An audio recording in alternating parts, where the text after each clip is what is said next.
Hadirin sekalian, baik di Dewan Kemakmuran Masjid ataupun seluruh keluarga tercinta, sahabat-sahabat yang tadi sudah diabsen satu persatu. Mana yang dari Ogan Hilir? Masya Allah. Banyu Asin, Masya Allah. Jambi, Lampung, Bekasi. Alhamdulillah. Tanpa kecuali, mudah-mudahan seluruhnya, baik panitianya, DKM-nya, jamaahnya, siapapun yang berkontribusi pada kajian kita di malam hari ini, semoga oleh Allah seluruhnya dikumpulkan di surga kelak, di surga yang terbaik. Namun demikian, Allah sendiri menjawab dalam Al-Quran, masuk surga itu tidak cukup dengan amin. Kalaulah masuk surga cukup dengan amin, maka setiap orang akan mengatakan amin, masuk dia ke dalam surga. Karena itulah kemudian amin ini oleh para ulama-ulama tafsir diberikan pengertian sesuatu yang dikabulkan jika kemudian didahului dengan ikhtiar untuk mewujudkannya. Jadi ada amin, ada istajib. Istajib, kabulkan sekedar minta. Amin baru dikabulkan setelah dikerjakan. Karena itu amin terletak setelah iyyaka na'budu wa iyyaka nasta'in. Na'budu dulu baru nasta'in. Kapan nasta'in itu minta tolong, minta dikabulkan setelah ada na'budu di awalnya. Karena itulah ketika Allah menurunkan ayat surga pertama kali dalam Al-Quran, disebutkanlah dalam Quran surah Al-Baqarah ayat ke-25 paling kanan sebelah atas di mushaf. Dari sini kita akan membuka kajian kita dan kita akan kenali di malam hari ini siapa saja ahli surga yang disebutkan dalam Al-Quran, bagaimana berikhtiar jadi ahli surga dalam Al-Quran, dan mesti hati-hati ketika tidak masuk, baik pun kaget bisa nangis. Ya.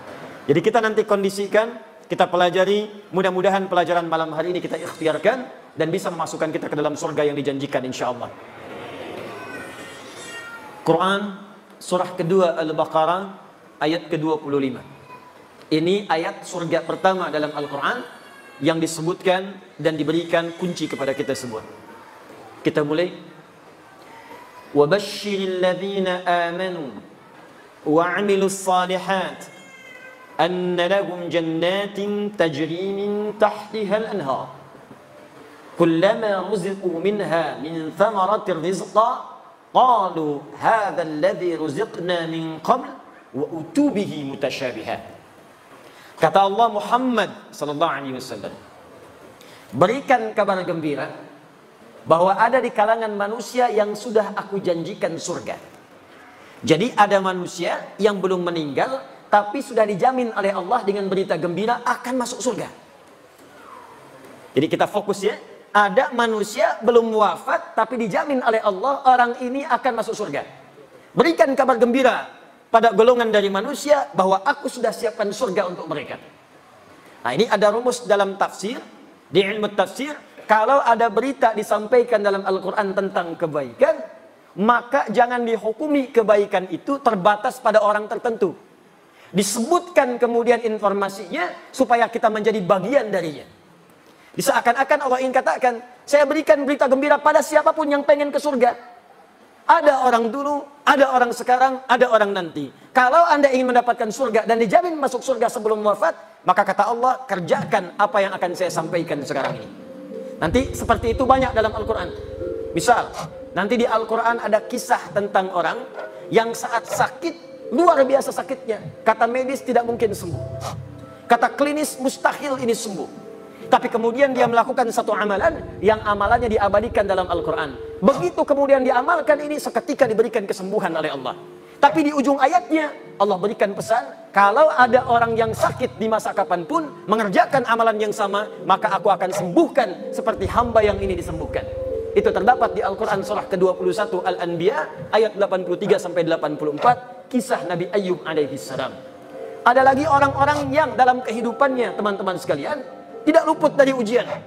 Ada yang kemudian dalam dagang kemudian ditipu, ada yang kemudian dalam rumah tangganya sulit, ada yang dalam dakwahnya sulit. Maka bahkan saking sulitnya, ada yang dizalimi, ada yang kemudian dimasukkan ke dalam ikan paus, dilempar ke laut, saking luar biasa dahsyatnya. Tapi melakukan satu amalan, begitu amalan itu dikerjakan, kata Allah, kami selamatkan dia dan kami akan selamatkan orang-orang beriman di kemudian hari yang mengalami peristiwa serupa dan mengamalkan amalan yang sama.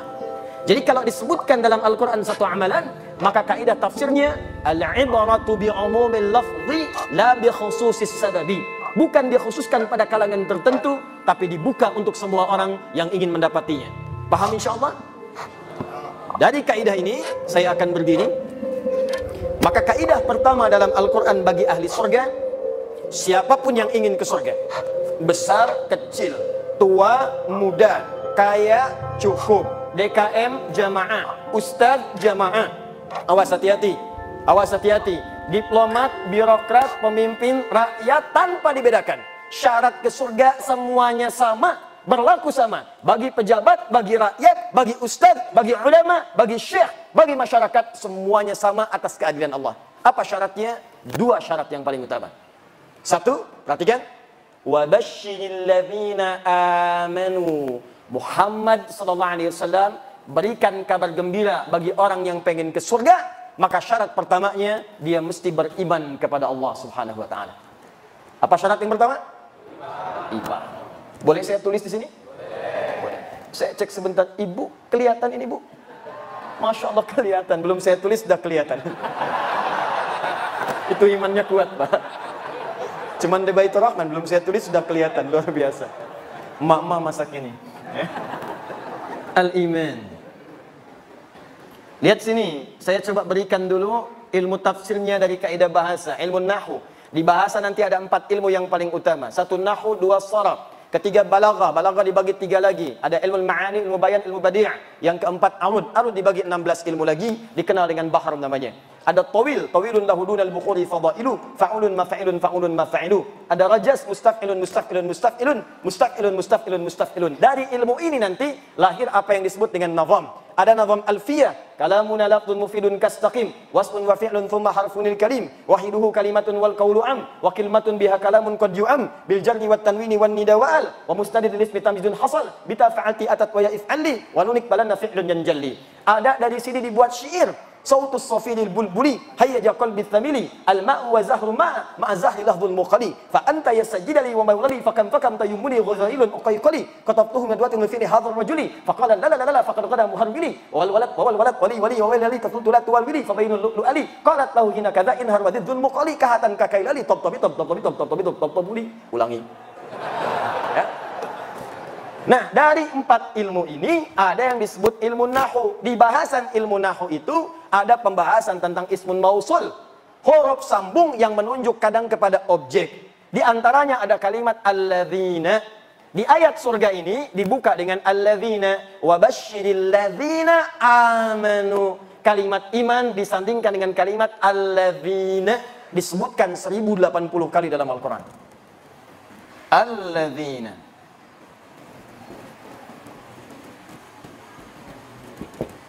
Disebutkan 1080 kali dalam Al-Quran. Nah, yang ingin saya sampaikan, kalau ada kata alladzina disebutkan dalam Al-Quran, dalam bahasa ilmu nahwu, alladzina ini adalah ismun mausulun amiyun. Isim mausul penunjuk kata sambung pada objek yang sifatnya umum, mencakup semua kalangan tanpa batas. Mau besar, kecil, tua, muda, laki-laki, perempuan, yang kaya, yang cukup, yang status tinggi, statusnya cukup, semua tanpa kecuali. Seakan-akan Allah ingin katakan, begini cara ngajinya. Saya berikan kesempatan yang sama pada semua manusia. Semua berpeluang masuk surga. Yang besar, surga. Yang kecil, surga. Laki-laki, surga. Perempuan, surga. Kaya, surga. Cukup, surga. Semua punya kesempatan yang sama, sepanjang dia memenuhi syarat yang saya sebutkan, kata Allah. Apa syarat yang pertama? Iman. Saya sekarang mau tanya, yang ada di sini semua sudah beriman? Yang belum beriman boleh angkat tangan. Semua sudah beriman. Syarat beriman mengucapkan kalimat tauhid, asyhadu an la ilaha illallah wa asyhadu anna. Masya Allah, dalam salat maghrib saja 2 kali kita sudah bersyahadat barusan. Dalam tahiyat kita ucapkan asyhadu an la ilaha illallah wa asyhadu anna muhammadar rasulullah. Asyhadu an la ilaha illallah wa asyhadu anna muhammadar rasulullah. Diperdengarkan 5 kali dalam sehari untuk mengingatkan kamu ahli surga, ahli surga, ahli surga. 5 kali dalam sehari diperdengarkan. Dalam bahasa Arab yang didengar itu pasti lewat telinga. Bahasa Arabnya telinga disebut dengan adzan. Jamaknya dari kata udhun. Adzan artinya telinga. ada kalimat yang diperdengarkan ke dalam telinga kita setiap hari 5 kali dalam sehari. Diteliti ternyata kalimat ini tidak pernah putus setiap detik. Kalau Anda teliti, setiap daerah pasti akan punya jeda menunaikan sholat. Di Jakarta, sholat Isya misalnya jam 7 lewat sekian. Sampai ke Palembang jam 7 lewat sekian lagi. Tambah lagi, terus tambah lagi. Saya pernah di Libya. Mesir adzan selesai, Libya adzan. Libya selesai, Tunis adzan. Tunis selesai, Maroko adzan. Maroko selesai, Aljazair adzan. Itu selesai, Prancis adzan. Spanyol adzan. Ternyata lafaz adzan 24 jam tidak pernah berhenti di muka bumi. Adzan. Jadi ketika diperdengarkan ada kalimat tauhid di situ. Allahu akbar, Allahu akbar. Allah. Bukankah setelah itu asyhadu an la ilaha illallah? Bukankah setelah itu asyhadu anna Muhammadar Rasulullah? Jadi ketika kalimat tauhid diperdengarkan, bukan sekedar ingin memberitahu azan, azan. Allahu akbar, Allahu akbar. Sudah azan ya? Iya. Memang sudah. Cuman kalau kita paham ngajinya, kenapa kalimat tauhid diperdengarkan? Tauhid syarat masuk surga. Tauhid gambaran dari kalimat iman. Seakan-akan yang ingin Allah sampaikan bukan kalimat tauhidnya, bukan syahadatnya. Seakan-akan itu mengingatkan kepada kita, hei, ayo yang pengen ke surga. Hei, ayo ahli surga. Hei, ayo ahli surga. Katanya pengen ke surga. Saya perdengarkan kalimat itu 5 kali dalam sehari. Makanya kalau orang itu ahli surga, mendengar adzan senang. Allahu akbar, Allahu akbar. Maka dalam hatinya akan mengatakan, ya Allah, sudah adzan. Begitu selesai adzan, baru adzan, belum qomat. Jadi kalau hati kita bersih mendengar suara adzan, panggilan ahli surga. Bagaimana kemudian mewujudkan itu semua? Apakah cukup dengan dipanggil saja? Tidak. Maka ada syarat yang kedua, yang kalau itu kita miliki, maka lengkap sudah berita gembira yang disebutkan dalam Al-Quran. Saya cek sebentar, di syarat pertama untuk masuk surga, apa namanya? Iman. Alhamdulillah, syarat pertama ini sudah kita dapatkan di malam hari ini, tinggal setengahnya lagi. Kalau setengahnya ini sudah ada, tinggal kita istiqamah sampai wafat dalam husnul khatimah, dan mudah-mudahan meraih surga yang dijanjikan. Apakah syarat yang kedua ini? Dari sinilah kita akan memulai kajian kita. Kita ini baru mukaddimah, tenang, belum mulai ya. Tenang saja, insyaallah. Sampai jam berapa kita malam ini? Oh, alhamdulillah. Tidak ada masalah, silahkan ya. Saya jam 9 pulang, antum sampai subuh. Baik, bismillah. 2. Wa'amilus salihat. Wa'amilus salihat. Berikan kabar gembira Muhammad SAW. Aku sampaikan dari sekarang, ada hamba-hamba yang telah aku jamin dengan surga. Siapa mereka itu? Satu orang yang punya iman. Alhamdulillah kita dapat syarat yang pertama. Tapi tidak cukup meraih surga dengan iman saja. Ada yang kedua yang Allah sebutkan. Ini yang kemudian pembuktian dari iman yang dimaksudkan. Apa itu? Wa'amilus salihat. Yang membuktikan imannya dengan mengerjakan amal soleh. Amal soleh. Ingat, nanti amal dibagi 2. Ada amal soleh, ada amal salah. Amal soleh mengantarkan ke surga. Amal salah menjauhkan seseorang dari surga. Jadi 2 ini selalu disatukan. 1 iman, 2 amal soleh. 1 iman, 2 amal soleh. Karena itu ketika Anda membaca Al-Quran dan menemukan kalimat iman, itu rata-rata selalu disandingkan dengan amal soleh. Silahkan misalnya buka Quran surah 103. Wal 'ashr innal insana lafi illa alladhina amanu, iman wa amil salihat. Kalau Anda bertanya apa bentuknya amal soleh, nanti banyak disampaikan dalam Al-Quran. Ada sholat, ada puasa, ada haji, ada zakat. Karena itu kalimat sholat dibuka dengan iman. Kalimat pertama sholat Al-Baqarah ayat ketiga. Alladzina yu'minuna bil ghaib wa yuqimunas. Ketika mengatakan wa yuqimunas sholat, dibuka dengan kalimat iman. Alladzina yu'minuna bil ghaib. Karena sholat tanpa iman tidak akan mengantarkan ke surga. Ada orang belum beriman, pengen ikut-ikutan sholat. Ada. Buka YouTube, lihat. Ada orang di Eropa, ingin ikutan sholat, tapi iman tidak ada. Maka sholatnya hanya sekedar mengikuti saja, tidak melahirkan jaminan surga baginya. Paham sampai di sini? Ada juga orang beriman, gak mau sholat. Celaka juga. Anda bayangkan, orang yang sholat saja masih belum aman kalau ada riya dalam sholatnya. Apalagi orang yang tidak sholat. Fawailul lil musallin. Celaka orang salat. Siapa yang celaka itu? Alladzina hum an salatihim sahun. Orang yang lalai dalam salatnya. Kenapa dia lalai? Alladzina hum yura'un. Sebelum salat selfie dulu. Ciklik. Sub nomor 1. Update di media sosial. Baik. Begitu diupdate, seketika kemudian menurunkan statusnya, habis pahalanya seketika.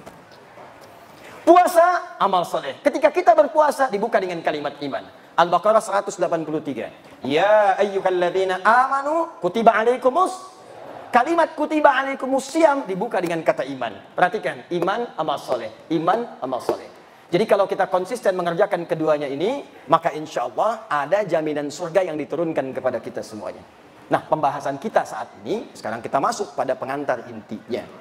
Apa saja amalan-amalan utama itu yang bisa mengantarkan kita pada jenis-jenis surga yang disampaikan dalam Al-Quran.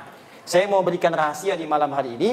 Ada amalan-amalan tertentu yang saat dikerjakan bisa memasukkan kita ke dalam surga yang sangat spesial. Dan malam hari ini kita akan belajar satu amalan yang sangat penting yang saat dikerjakan bukan sekedar orang itu masuk surga, tapi dia akan menggandeng bapaknya, gandeng ibunya.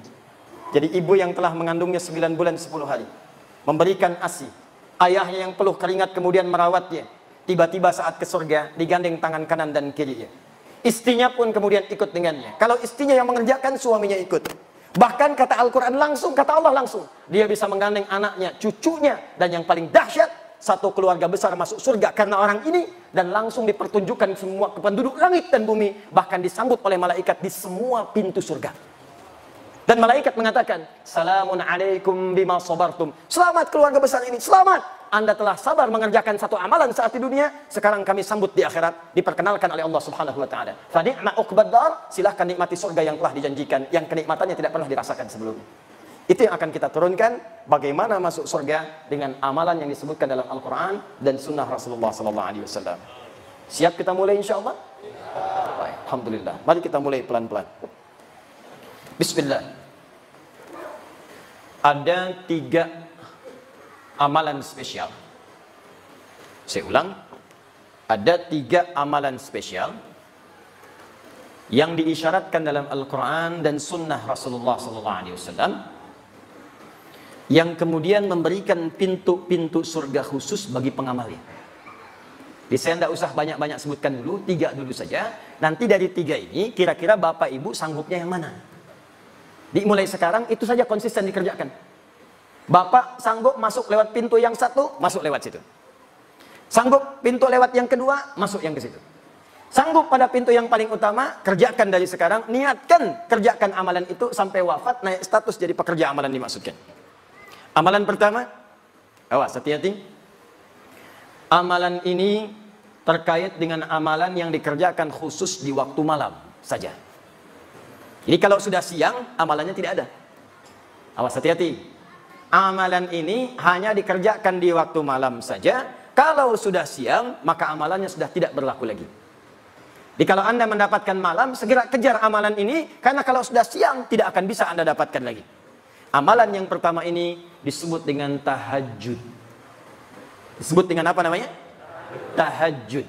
Inna fil jannati baban yuqalu tahajud. Sungguh di surga itu ada satu pintu nanti disebut dengan pintu tahajud. Yang hanya masuk ke situ orang-orang yang rajin tahajud. Bahkan dikatakan ainal mutahajjidun, ainal mutahajjidun. Mana ahli tahajud? Mana ahli tahajud? Fa idza dakhaluhu ughliqat. Kalau sudah masuk ahli tahajud, ditutup pintunya serapat mungkin. Jadi yang cuma ikut-ikut nonton, melihat orang tahajud, tidak bisa masuk. Hanya ahli tahajud, tidak bisa masuk. Dan dahsyatnya, ahli tahajud ini ketika masuk ke dalam surga yang dimaksudkan, diberikan tempat spesial oleh Allah langsung di taman surga. Jadi kalau Bapak Ibu tinggal di komplek, kemudian tinggalnya di depan taman, enak tidak? Bagus tidak? Nah, ada orang masuk surga, tinggalnya di taman surga. Langsung. Dan keistimewaan yang kedua, dia langsung diperkenankan oleh Allah sebelum masuk ke surganya, bisa melihat Allah langsung tanpa hijab. Yang di dunia tidak pernah ditatap. Anda bayangkan ya, Bapak Ibu punya anak sekolah misal di Amerika, 20 tahun tidak pernah jumpa. Ada berita besok mau tiba di Soekarno-Hatta di Jakarta. Pesawat landingnya tibanya jam 7. Bapak Ibu jemput datang ke bandara jam berapa? Bukan sekedar jam 5. Dari sehari sebelumnya sudah terbang ke Jakarta. Ditunggu di bandara. Setiap pesawat dihitung 1, 2, 3, 4. Dilihat kemudian di papannya, kapan anak saya akan tiba? 20 tahun nggak jumpa. 20 tahun tak pernah tatap. 20 tahun tak pernah bertemu. Begitu disampaikan akan tiba pertemuan, rindunya luar biasa. Kita ini selama hidup tak pernah menatap Allah. Hanya yakin iman, tapi tak pernah nampak dalam pandangan kita. Maka mustahil ada orang beriman yang tidak merindukan Allah. Mustahil. Semakin kuat iman kita, semakin rindu kita berjumpa dengan Allah. Makanya abangda kita, sahabat kita, ustaz kita, Allah yarham Ustaz Arifin Ilham, 2 hari sebelum wafat, saya ada perasaan ingin terbang ke Penang, ingin jumpa. Qadar Allah, kemudian pesawatnya begitu padat, tak mendapatkan tiket yang diharap.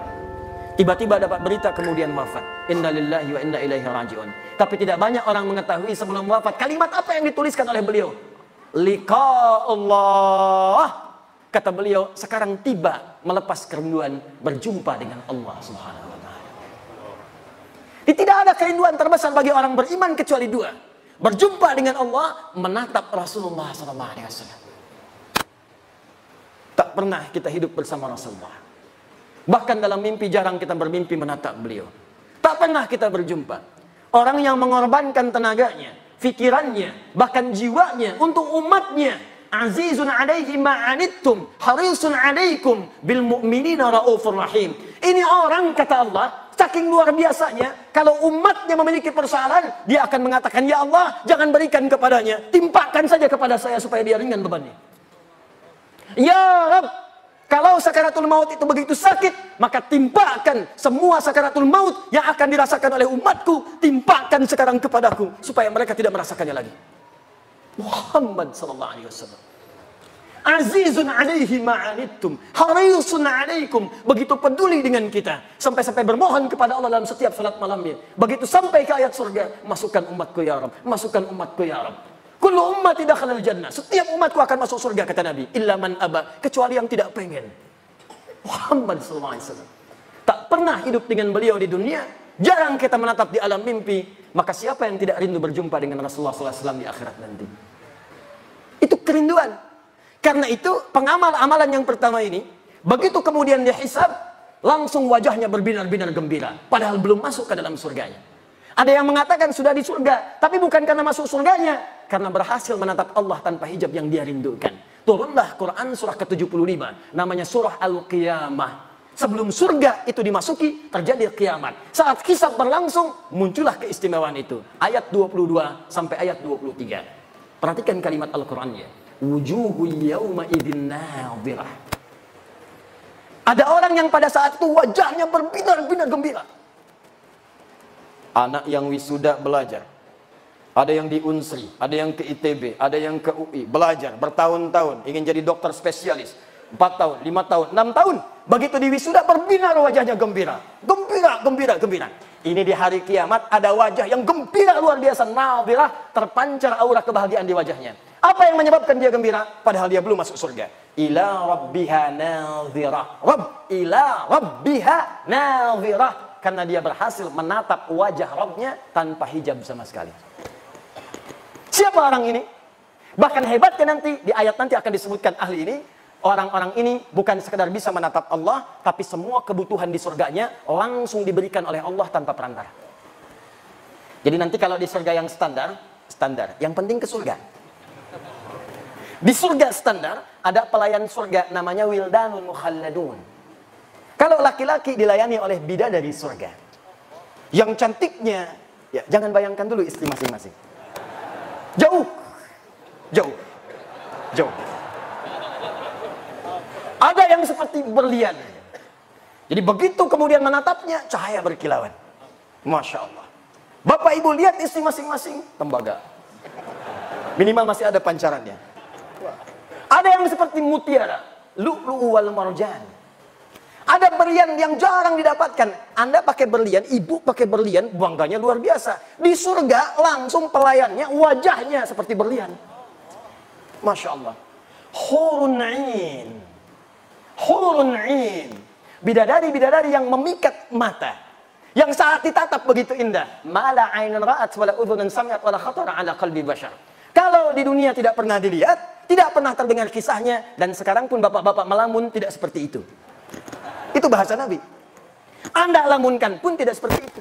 Jadi kalau yang laki-laki mendapatkan pelayanan dari bidadari surga, yang perempuan siapa bu? Tidak ada bidadara. Yang ada pangeran-pangeran surga.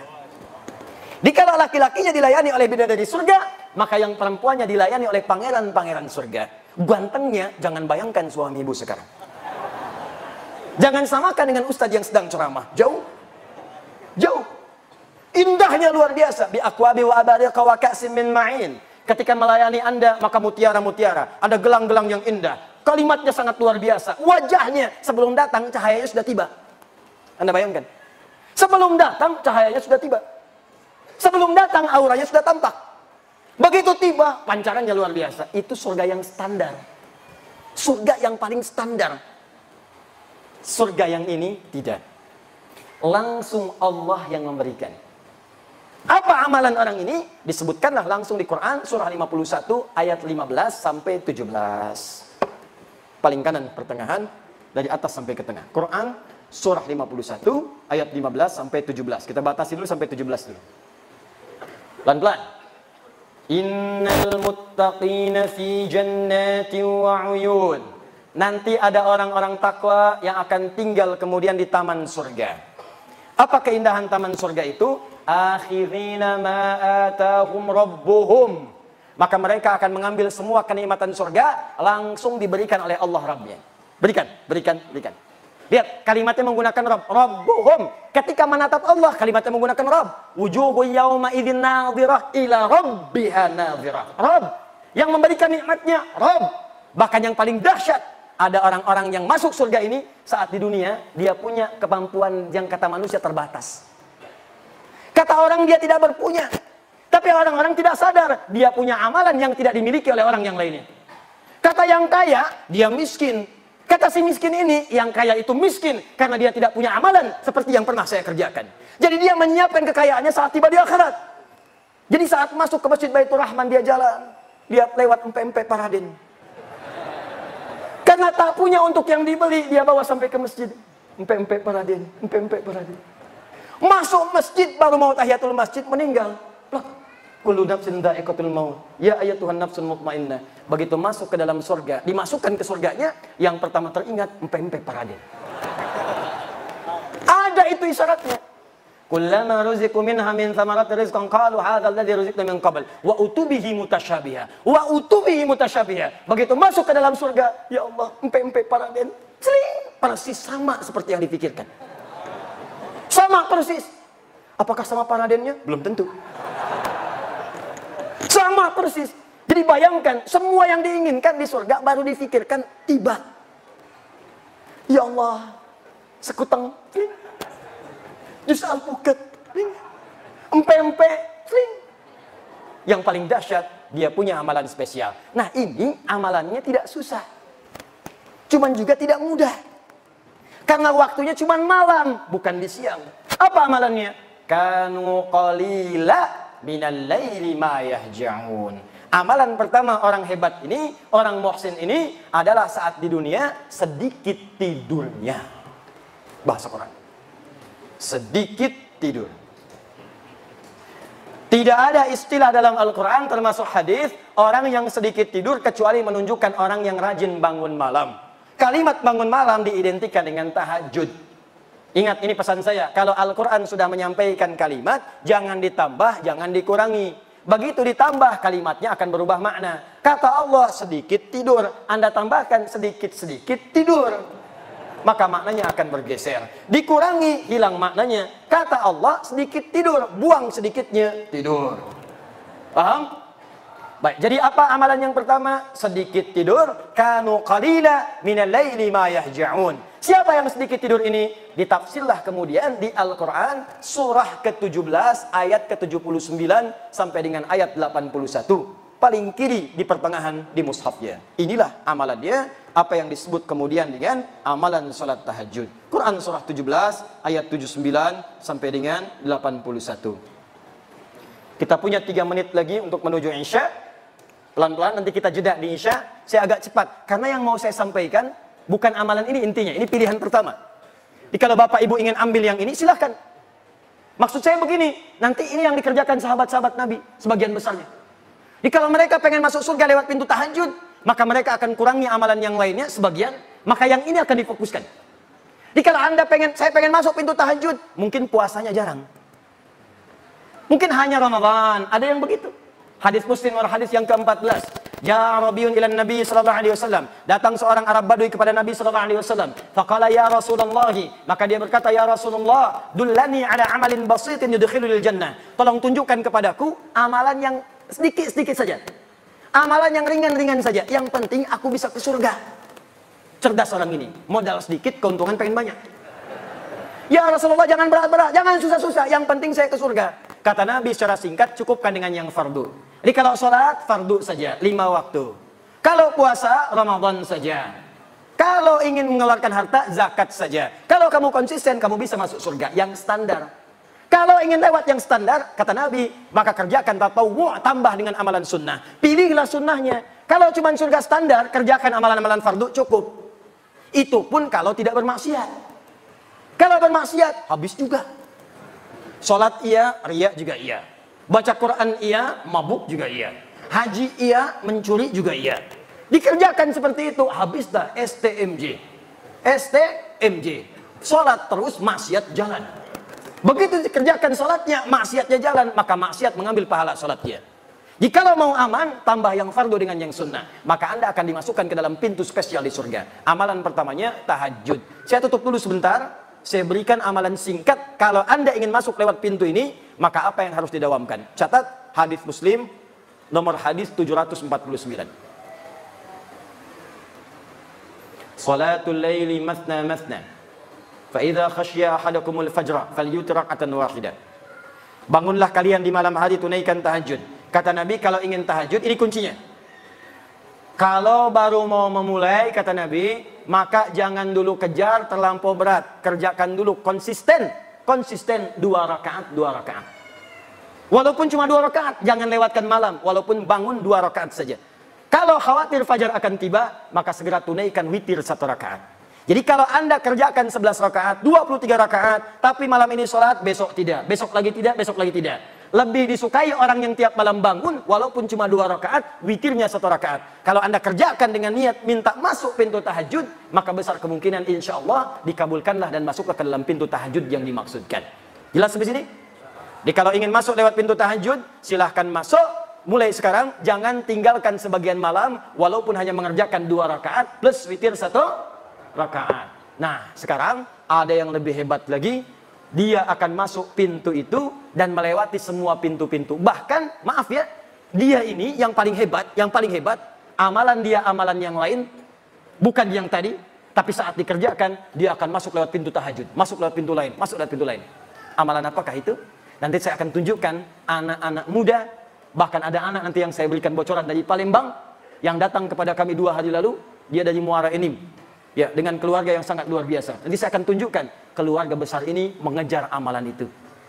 Apakah amalan yang dimaksudkan? Kita lihat setelah menunaikan salat Isya berjamaah, insyaallah. Subhanakallahumma bihamdika asyhadu an la ilaha illa anta astaghfiruka wa atubu ilaik. Assalamualaikum warahmatullahi wabarakatuh. Bismillah. Assalamualaikum warahmatullahi wabarakatuh. Alhamdulillah. Wassalatu wassalamu ala rasulillah wa ala alihi wa sahbihi wa man wala wa ba'd. Saudara-saudariku, alhamdulillah kita telah menunaikan salat Isya berjamaah. Kita bermohon kepada Allah semoga salat yang telah kita tunaikan diterima oleh Allah Subhanahu wa taala. Hadis sahih riwayat Imam Ibnu Majah nomor hadis 925. Selepas salat Nabi senantiasa bermohon berdoa singkat padat kepada Allah. Allahumma inni as'aluka ilman nafi'an wa rizqan thayyiban wa amalan mutaqabbala. Ya Allah, hamba bermohon kepadamu, mohon anugerahkan kepada hamba ya Allah ilmu yang bermanfaat, rizki yang baik, serta terimalah amalan-amalan yang telah kami kerjakan. Semoga di hari itu dikabulkan oleh Allah Subhanahu wa taala. Kita akan cepat karena malam ini nanti saya akan berikan sesuatu yang istimewa sebagai awal perubahan hidup kita mulai malam hari ini insyaallah. Kita mendambakan masuk ke dalam surga. Tapi kata sahabat Ali bin Abi Thalib karramallahu wajhah, banyak orang mendambakan surga tapi melakukan perbuatan yang menjauhkan ia dari surga. Ada pula orang tidak ingin masuk neraka tapi banyak mengoleksi amalan-amalan yang menjerumuskan ia ke neraka.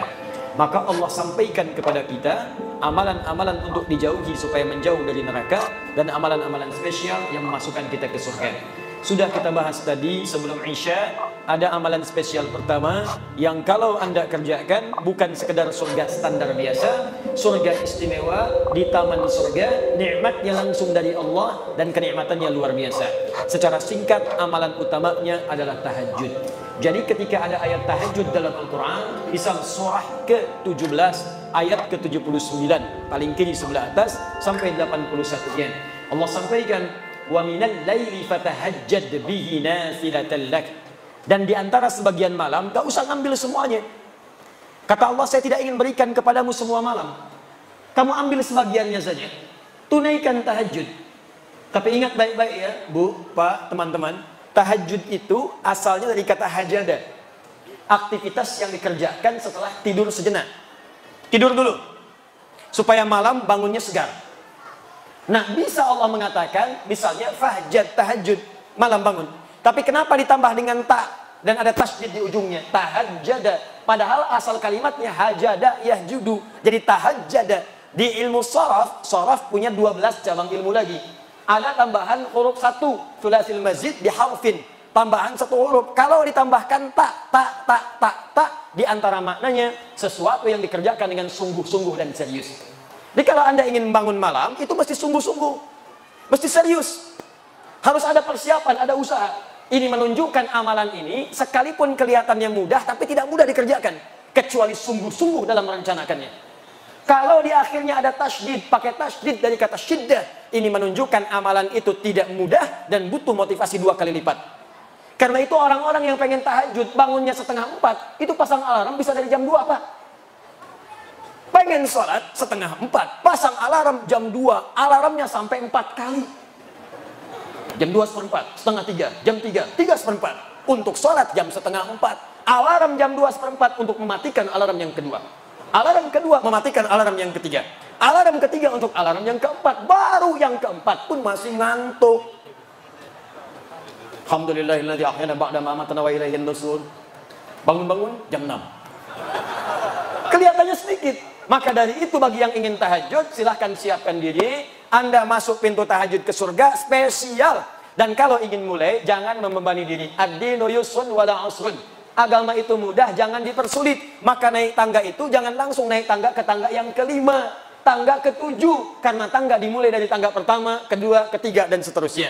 Maka kata Nabi di hadis Muslim nomor hadis 749 dari Ibnu Umar radhiyallahu taala anhuma, salatul laili matna matna. Kalau pengen salat malam mulai 2 dulu. Kalau sudah nikmat tambah 2 lagi. Itu pun jangan baca yang panjang-panjang dulu. Faqra'u ma tayassara minal Qur'an. Surah 74, surah ke-73 ayat ke-20. Faqra'u ma tayassara minal Qur'an. Yang gampang-gampang dulu. Mungkin malam pertama kalau nggak pernah tahajud, malam pertama kul dulu. Rakaat kedua, kul lagi. Al-Falaq, An-Nas, kul dengan kul. Witirnya, kul lagi. Kul huwallahu ahad. Nggak apa-apa. Kalau sudah terbiasa, besok bangun lagi. Tambah 2 lagi, tambah 2 lagi, tambah 2 lagi. Ada yang 11, ada yang semakin nikmat 23. Di Madinah ada yang sampai 39. Ada yang lebih daripada 40. Saking nikmatnya mengejar pintu surga dengan tahajud. Dan pintu ini penting. Nanti kalau Bapak Ibu umrah atau haji nanti akan berangkat, saya doakan insya Allah yang belum berangkat dipercepat untuk berangkat. Insya Allah, ya. Insya Allah. Dan tidak cukup dengan amin, nabung. Nabung insya Allah. Pasang target. Nanti kalau ke Madinah, masuk Masjid Nabi, saat nanti akan masuk ke Masjid Nabi itu, begitu Anda masuk, nanti ada wilayah khusus yang karpetnya merah, atasnya ada manik-manik lampu. Nah, di wilayah itu ada karpet hijau disebut dengan Raudhah. Sebelah kiri Raudhah, dekat yang makam Nabi itu, kamarnya Nabi, itu nanti ada wilayah Sufa. Sebelum Sufa, ada yang seperti panggung kecil, ada gundakan. Itulah dulu kamarnya Sayyidina Ali bin Abi Thalib ketika berumah tangga dengan Fatimah Az-Zahra. Tahukah Anda, kalau tiap malam, saking pentingnya tahajud, Nabi bangun, membangunkan Ali bangun, Fatimah bangun, ayo istrinya bangun. Saking inginnya keluarga Nabi itu bertemu dengan Allah, rindunya lepas, masuk lewat pintu tahajud, dibangunkan semuanya.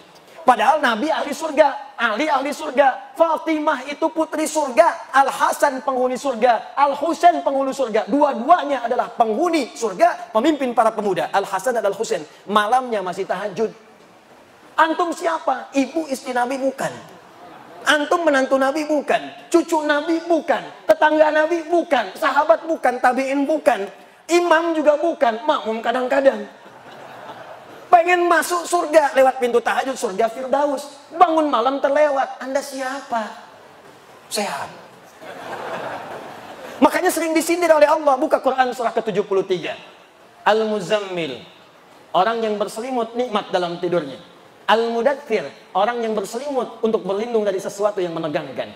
Al-Muzammil pakai selimut menikmati malam. Ya ayyuhal muzammil, hai yang sedang berselimut menikmati tidurnya malam. Qumil laila illa qalila. Katanya pengen ke surga, katanya spesial. Ayo bangun malam, kalaupun cuma sedikit. Nisfahu aw yunqus minhu qalila. Ayo ambil pertengahannya, atau kalau nggak kuat ujungnya mendekat ke arah subuh. Auzid alaihi warattilil Qur'ana tartila. Atau kemudian tambah sedikit, jangan terlampau dekat ke subuh supaya engkau menikmati bacaannya. Bacalah Quran dengan tartil. Innalaka fin nahari sabhan tawila. Duh, katanya pengen ke surga. Siang harinya sibuk luar biasa. Sibuk kerja. Ada yang jualan, ada yang menjahit. Ya, ada yang jual ini, ada yang jual itu, ada yang jual pakaian, ada yang ngajar, ada yang macam-macam, ada yang ke kantor. Masya Allah, siangnya sibuk kerja, malamnya tidur. Cita-cita masuk surga. Makanya kata Allah, kamu ini aneh. Katanya pengen ke surga, siangnya sibuk kerja, malamnya nikmat tidur. Cita-cita ke surga, bangunlah walaupun cuma 2 rakaat. Siap tahajud? Siap tahajud? Allahu Akbar. Insya Allah, mudah-mudahan di hari kiamat kita dibangkitkan, ada pintu tahajud memanggil kita. Masya Allah. Aina fulan, wong kita galuh. Wah, mutahajidun. Mana orang Palembang yang tahajud? Langsung disebut Palembangnya. Masuk. Masya Allah. Pak Edi Taylor, masuk. Bapak Sabil, masuk. Pak Lutfi, masuk. Prabu Muli, masuk. Oki, masuk. Banyu Asin, masuk. Indonesia, masuk. Masya Allah. Ketika pintu tahajud memanggil, ada pintu lain lagi yang memanggil. Pintu ini disebut dengan Ar-Rayyan.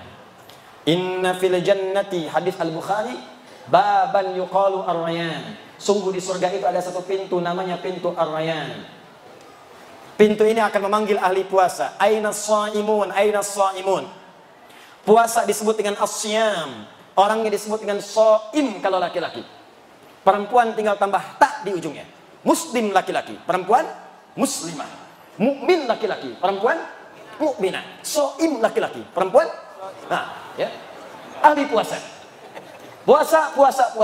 Puasanya disebut dengan as-siyam. Ya ayyuhalladzina amanu kutiba alaikumus syiyam. Ingat as-siyam bukan as-syiyam.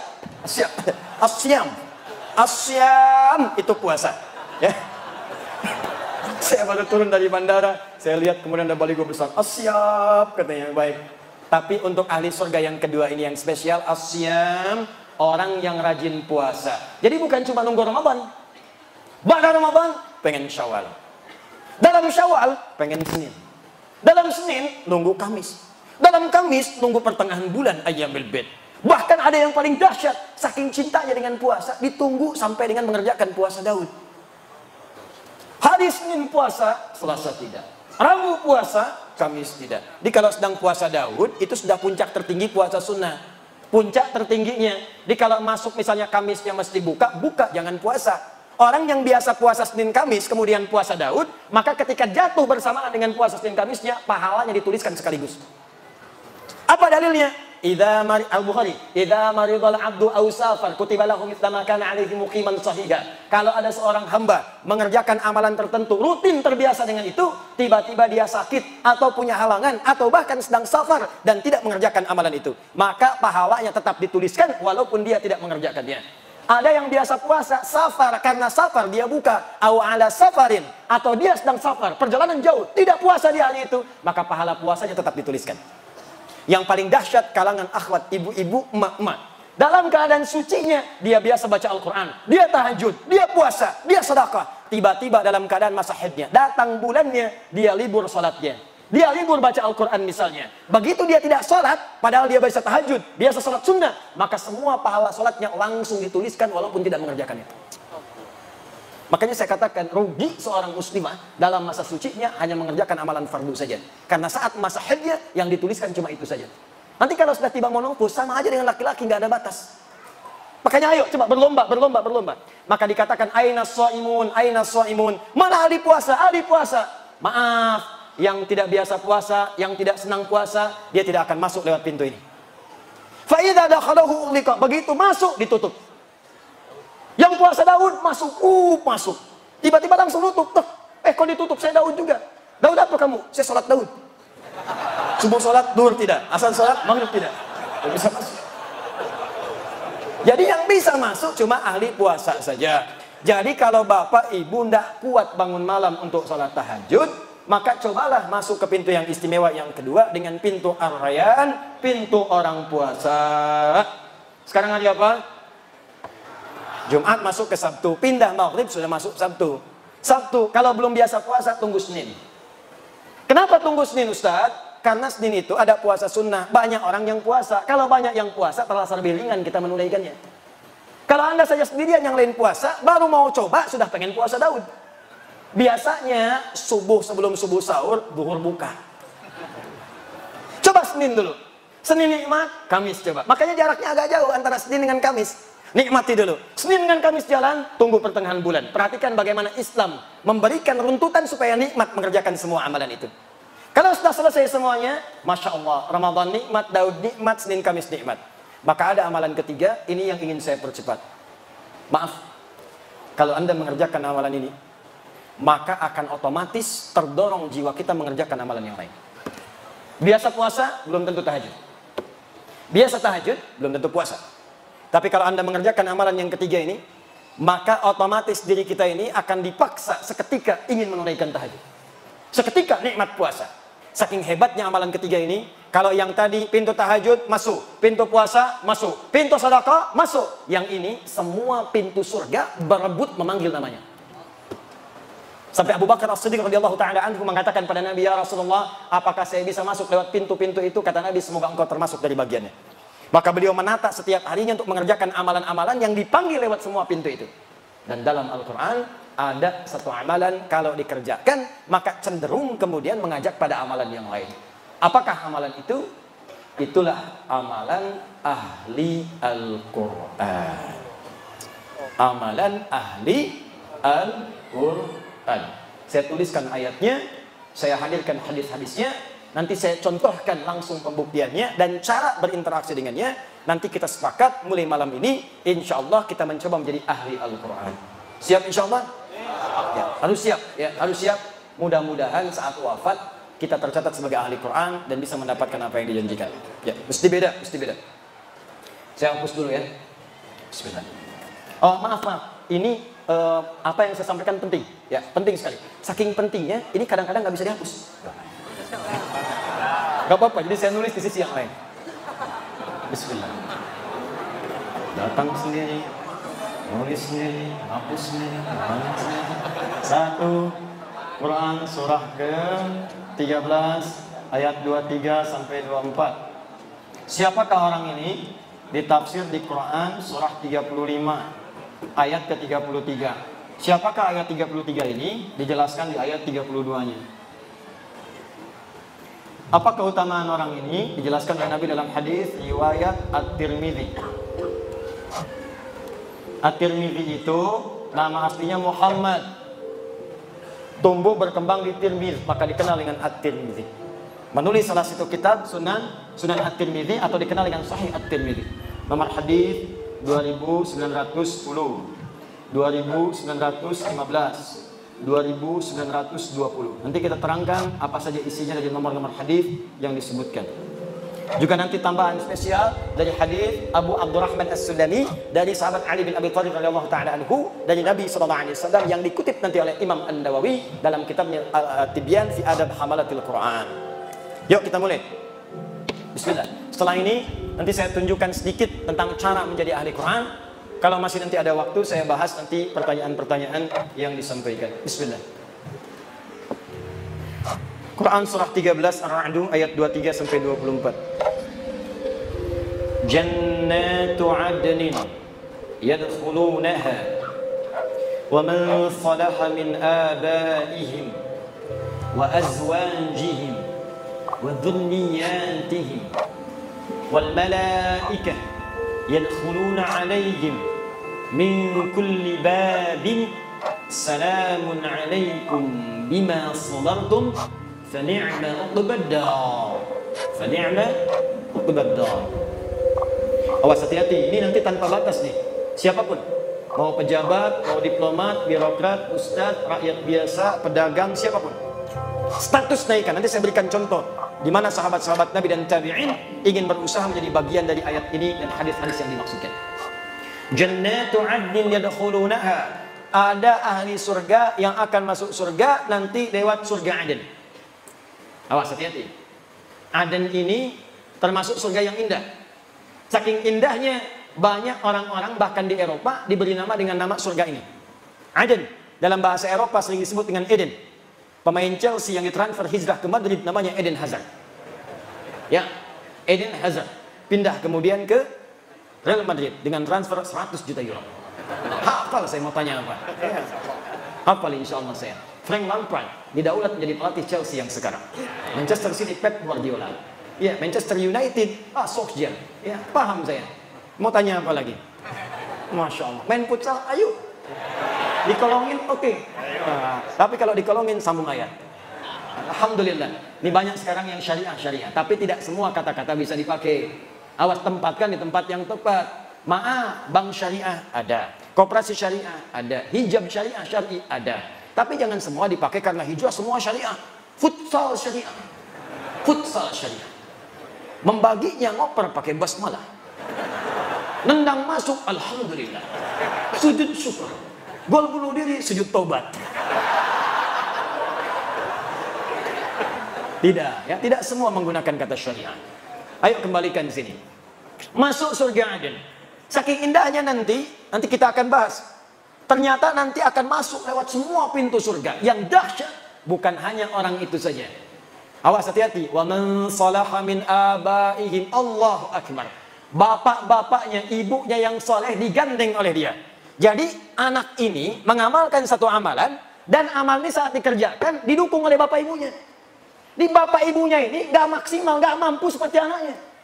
Anaknya hafal Quran, bapaknya tidak. Anaknya hafal Quran, ibunya bukan hafizah. Tapi karena kesungguhan bapak ibunya, ngantar dia ke pesantren, mendoakan tiap malam. Anaknya 30 juz, ibunya juz 30. Tapi ketika masuk surga, anaknya bangga menggandeng bapak ibunya. Diperkenalkan kepada semua penduduk langit dan bumi. Ini bapak saya, ini ibu saya.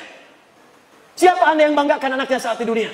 Ranking 1, juara matematika, juara fisika. Jangan bangga dulu, karena yang tak beriman pun dapat Nobel.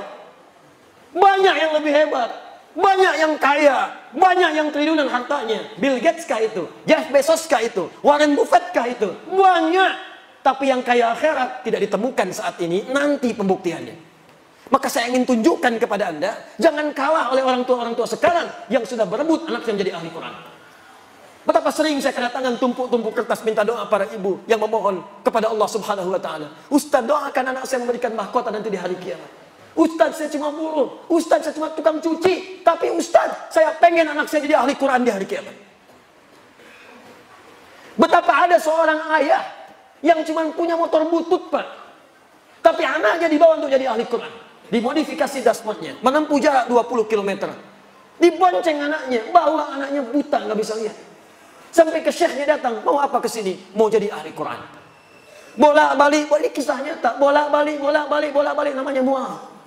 Seketika setelah hafal Al-Quran, bacaannya bagus, makhrajnya bagus, sampai mengguncang wilayah Timur Tengah. Datang reporter dari Kuwait bertanya, kenapa Adinda menghafal Quran? Apa yang dia katakan?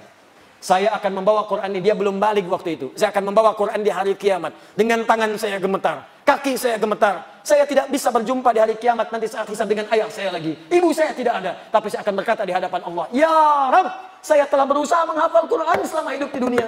Kalaupun bekal ini belum cukup masuk ke surga, tolong kurangi hukuman saya di neraka dengan Quran yang telah saya hafalkan ini. Tapi apa jawab Allah? Bukan neraka untukmu, surga untukmu. Bawa bapakmu, gandeng ibumu yang telah mendukungmu menjadi ahli Quran saat di dunia. Maka disebutkanlah dalam hadis riwayat At-Tirmidzi, nomor hadis 2915. Begitu akan masuk surga, Qurannya langsung berkata kepada Allah, Allahumma halli.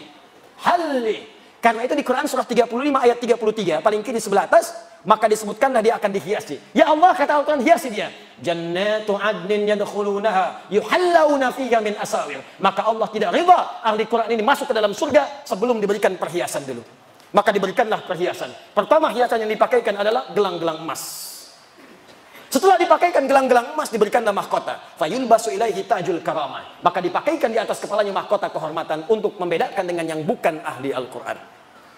Begitu dipakaikan mahkota itu, maka kemudian Allah firmankan, hadirkan mahkota baru. Dipanggillah bapak ibunya yang soleh. Maka anak ini membawa mahkota itu yang dalam hadis disebutkan sinarnya lebih terang dibandingkan cahaya matahari yang masuk ke dalam rumah. Maka dipertontonkan di seluruh penghuni langit dan bumi, dipakaikanlah oleh anak itu di atas kepala kedua orang tuanya. Kami ada sekolah di Bekasi, namanya Al-Ihsan Islamic School. Anak-anak TK-nya diberikan manhaj menghafal Quran. TK-nya membaca dengan benar, diberikan dasar 2 juz. SD-nya nanti 30 juz. Wisuda di Mekah dengan di Madinah. Kemarin waktu pengukuhan untuk TK, baru TK bapak ibunya dipanggil. Wisuda baru juz 30 masuk juz 29. Wisuda bapak ibunya didudukan di atas kursi, anaknya diberikan mahkota-mahkotaan dari kertas. Dipakaikanlah mahkota itu oleh anak TK di kepala bapak ibunya. Jatuhlah air matanya pada saat itu. Hanya mahkota buatan, hanya yang terbuat dari kertas bisa menitikan air mata di kedua orang tuanya. Maka Anda bayangkan bagaimana di hari kiamat mahkota itu nyata diberikan di kepala kedua orang tuanya. Saya mau katakan kepada Anda hari ini, demi Allah saya katakan, sekarang banyak orang tua mengejar untuk mendapatkan itu. Ibu-ibu yang kelihatan mungkin kata orang dia miskin. Demi Allah saya mendapatkan ada sebuah kejadian yang luar biasa. Keluarga yang kelihatan sederhana, bapaknya kuli bangunan, ibunya hanya bekerja di sawah, ngambil-ngambil suluh. Masya Allah, masak-masak. Tapi kalau Anda kunjungi, makanan dihidangkan. Hampir tidak pernah tidak ada makanan ketika tamu datang. Dan dengan bangga mengatakan, Alhamdulillah, Abi diberi nikmat banyak oleh Allah. Setiap pekan datang, setiap bulan datang, membawa uang 500.000. 500.000 dalam kondisi sekarang disebut banyak karena berkah keluarganya. Tahukah Anda, ibunya itu hafal Al-Quran dengan 7 riwayat. Disuruh di sawah. Bapaknya kuli bangunan hafal Al-Quran, anaknya hafid semua. Anda di mana pada saat itu? Itulah orang-orang yang sering disebut dalam pandangan manusia. Mereka tertawa melihat mereka. Nanti akan tiba di hari kiamat, ketika banyak orang menertawakan di dunia, mereka akan berbangga di hari kiamat. Karena mampu. Anda kalau cuma di Palembang, hebat. Di Indonesia, hebat. Yang bangga pada Anda, orang Indonesia saja. Di akhirat, semua penduduk langit dan bumi dipertontonkan dengan semua itu. Maka di mana anak Anda? Nggak apa-apa, silakan. Jadikan mereka ahli fisika, matematika, jadi dokter, jadi insinyur. Tapi jadikan insinyur yang hafal Quran. Dokter yang ahli Quran. Polisi yang ahli Quran, tentara ahli Quran. Quran datang di tempat kita, berkah akan turun. Al-Quran turun lewat malaikat, dipilih malaikat, langsung naik status jadi Sayyidul Malaikat, Jibril. Quran diturunkan pada Nabi Muhammad, naik status Sayyidul Anbiya wal Mursalin. Quran turun di satu malam, naik status Lailatul Qadar. Quran turun di hari Jumat, Jumatnya Sayyidul Ayyam. Quran turun di Mekah, semua yang gak ada di tempat lain ada di Mekah. Tandus, semua buah-buahan ada. Tandus, semua makanan ada. Datang orang ke sana, Quran turun, berkah. Pindah ke Yathrib, Yathrib berubah jadi Madinah. Madinah kota peradaban indah. Maka ulama menyimpulkan, setiap Al-Quran turun, ada ahli Quran di satu tempat, maka tempat itu akan berkah dalam kehidupannya. Saya menghadapi anak-anak datang. Tuh kalau anak-anak hafid-hafid kecil itu, biasanya kalau dia datang ke Bekasi pengen cek hafalan, saya lihat Masya Allah, bapak ibunya luar biasa. Ada yang kasih penghargaan, berangkatlah haji, difasilitasi oleh kerajaan Saudi. Ditunjuklah kami menjadi Amirul Hajj. Begitu berangkat, saya kira siapa yang saya pimpin? Ternyata kebanyakan ahli Quran. Anda bayangkan yang hafal Quran anak-anak kecil. Yang ikut haji, bapaknya ikut, ibunya ikut, gurunya ikut, temannya ikut, kerabatnya ikut. Yang hafal Quran satu orang, yang berangkat banyak orang. Anak Anda sekolah SD, tiba-tiba hafal Quran 30 juz, langsung keluar air mata, jatuh sujud syukur. Tapi yang akan orang tanya, siapa bapaknya? Siapa ibunya? Siapa gurunya? Yang hafal anaknya, yang disebut sebagian orang-orang sekitarannya. Itu baru dunia, akhirat mahkota. Begitu diberikan mahkota, kata Al-Qur'annya, ya Allah, Allahumma zidhu, ya Allah, tolong bedakan fasilitator dengan penghafalnya. Bedakan fasilitator dengan ahli Qur'annya. Fayulbasu ilaihi libasul karamah. Maka dipakaikan di ahli Qur'an itu pakaian kehormatan. Kalau tadi mahkota, sekarang jubah kehormatan. Maka dengan jubah itulah dia gandeng bangga dengan tangan kanannya bapaknya, ibunya. Kemudian kalau dia hafal, laki-laki pernah menikah, istrinya. Kalau dia perempuan, suaminya. Dan di belakangnya, wa dzurriyyatihim, anak, cucu, sampai keturunan terakhirnya. Maka diparadekan masuk surga dari semua pintu surga. Setiap lewat satu pintu surga, maka malaikat mengatakan kepadanya, wal malaikatu yadkhuluna alaihim min kulli babin, salamun alaikum bima sabartum. Mereka mengatakan, selamat bisa masuk ke sini karena Anda sabar saat di dunia. Sabar. dengan Qurannya. Orang mencela, sabar. Orang lihat koran, dia baca Al-Quran. Di LRT, baca Al-Quran. Di trans, baca Al-Quran. Di angkot, baca Al-Quran. Masuk kantor, tunggu rapat, baca Al-Quran. Sabar. Orang lain lihat media, dia lihat Quran. Sabar. Dan dengan kesabarannya ini, fani'ma uqbad dar. Silahkan masuk surga yang telah kami janjikan. Allahu Akbar. Nah sekarang pertanyaannya, bagaimana menjadi ahli Al-Quran itu? Karena berdasar riwayat-riwayat yang sahih, ternyata maaf sekali, ahli Al-Quran itu ternyata bukan sekedar hafal 30 juz. Ada hafal 30 juz, tapi disebut bukan ahli Al-Quran. Yang menyampaikan itu langsung sahabat Nabi, Abdullah bin Amr bin As. Awas, nanti saya sampaikan kisahnya. Ada yang hafal cuma satu surat, disebut ahli Al-Quran. Tapi yang paling hebat, hafal 30 juz, dan itu disebut dengan ahli Al-Quran. Nah, pertanyaannya, siapa ahli Al-Quran itu? Bagaimana cara mengamalkannya? Itu yang terakhir kita bahas. Nanti yang terakhir, paling akhir, saya tunjukkan bagaimana mengamalkan apa yang telah kita ikhtiarkan, bagaimana kemudian wafat jadi ahli Al-Quran insya Allah. Ini bagian terakhir pembahasan saya. Siap insya Allah? Ya. Baik. Sebelum saya buka pembahasannya, yang tadi itulah yang terbaik di antara amalan-amalan yang lain. Sebab ahli Al-Quran itu kalau sudah rajin dengan Qurannya, dia pasti tahajud. Karena itu perintah tahajud, kemudian disandingkan dengan bacaan Quran. Dalilnya Quran, surah 73, ayat ke-20. Ya, setelah Allah mengatakan bangun malam, tunaikan tahajud, maka dibuka dengan kalimat faqra'u ma tayassara minal Qur'an. Dalam tahajud itulah baca Quran yang biasa engkau bacakan. Yang ringan-ringan baca. Yuk kita kembalikan. Khairukum man ta'allamal Qur'ana wa 'allama. Nabi menyampaikan yang terbaik di antara kalian dari sekian hamba yang soleh, dari sekian hamba-hamba yang hidup di bumi adalah orang yang mau belajar Al-Quran dan mengamalkan apa yang telah ia pelajari itu. Hadis ini, kata para ulama, mengandung dua hal sekaligus. Pertama adalah mempelajari Al-Qurannya, kedua adalah mengamalkannya. Dalam mengamalkan pelajaran Al-Quran ini, ada 3 jenis yang bisa kita lakukan. 3 ini yang menjadikan seseorang disebut sebagai ahli Quran. Jadi kalau Bapak Ibu ingin jadi ahli Al-Quran, maka caranya ada 3. Ada berapa? 3. Saya ulang, caranya ada 3. 1. Ada yang disebut ahli Quran, ahli qiraat. Ahli Quran, ahli qiraat, yang senang membaca. Baca. Qiraat. Jamaknya qiraat. Jadi untuk menghafal, Allah berikan kemudahan. Tapi dia senangnya baca. Sehingga karena senang baca ini, konsentrasi kehafalannya agak berkurang. Mungkin hafalnya cuma 1 surat, Al-Baqarah saja misalnya. Atau hafalnya 1 surat, Al-Ikhlas saja. Ada di antara sahabat Nabi yang kalau baca surat dalam sholat, saking ikhlasnya sholatnya, yang dibaca cuma Al-Ikhlas saja. Al-Ikhlas terus, Qul huwallahu ahad, sampai diadukan oleh sahabat yang lainnya. Ini hadis sahih, nyata. Ketika diadukan pada Nabi, ya Rasulullah, si fulan kau bacanya itu melulu. Jadi imam, Al-Ikhlas. Jadi imam, Al-Ikhlas. Sampai makmumnya pun sudah paham. Begitu mau sholat, pasti Al-Ikhlas. Ghairil maghdubi alaihim waladdallin. Al-Ikhlas. Diadukan pada Nabi, ya Rasulullah, si fulan bacanya Al-Ikhlas terus. Dipanggil oleh Nabi, ya fulan, kamu diadukan oleh kawan-kawanmu, kenapa baca Al-Ikhlas terus? Kata sahabat ini, ya Rasulullah, ana uhibbullah ta'ala. Saya mencintai Allah. Saking cintanya dengan Allah, saya senang baca surat Al-Ikhlas karena kecintaannya kepada Allah. Masya Allah. Ahlullahi wa khasatuh. Kalimat itulah yang memasukkan dia dalam keluarga, barisan-barisan yang dicintai oleh Allah dan dikhususkan oleh Allah Subhanahu wa ta'ala. Kata Nabi, teruskan. Bayang. Dia ada orang yang ahli Quran, hafalnya mungkin sedikit, 1 surat, 2 surat, tapi kecintaannya pada Al-Quran menjadikan dia rajin baca. Masya Allah. Baca seperti Ramadan kemarin. Ya, one day, 1 juz, semalam, sehari 1 juz. Ya, besoknya 1 juz lagi, sebulan 30 juz. Allahu Akbar, baca.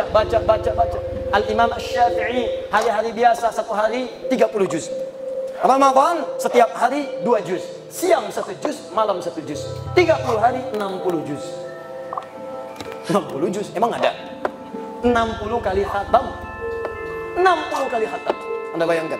Saking cintanya dengan Al-Quran. Al-Imam An-Nawawi menyebutkan kisah dalam kitabnya At-Tibyan fi Adab Hamalatil Quran. Ada seorang di zaman salafus saleh yang senang dengan baca Al-Quran, yang senang dibaca suratnya Al-Baqarah, Pak. Ini kisah nyata. Di setiap mau tidur Al-Baqarah, setiap mau tidur Al-Baqarah. Nanti ada yang senang Al-Mulk, ada yang senang Yasin. Ini senangnya Al-Baqarah. Di kala senang Yasin, baca Yasinan. Senang Al-Mulk, Al-Mulkan. An-Nisa, An-Nisaan. Al-Baqarah, Baqarahan. Dia ini senang Al-Baqarah, Baqarahan. Tiap malam sebelum tidur Baqarah, Baqarah, Baqarah, Baqarah. Saking cintanya dengan Al-Baqarah, tidak pernah tidur sebelum baca Al-Baqarah. Satu kali tertidurlah ia karena lelah dan belum sempat baca Al-Baqarah. Di pertengahan malam dalam tidurnya, tiba-tiba terbangun, kaget tuh. Tangannya mengenai sebagian dari tubuh kawannya. Kawannya kaget bangun mengatakan, kamu kenapa tiba-tiba bangun kemudian tanganmu kena saya? Kata orang ini, laqad ra'aitu fil manam annani laqad natuhat lil baqarah.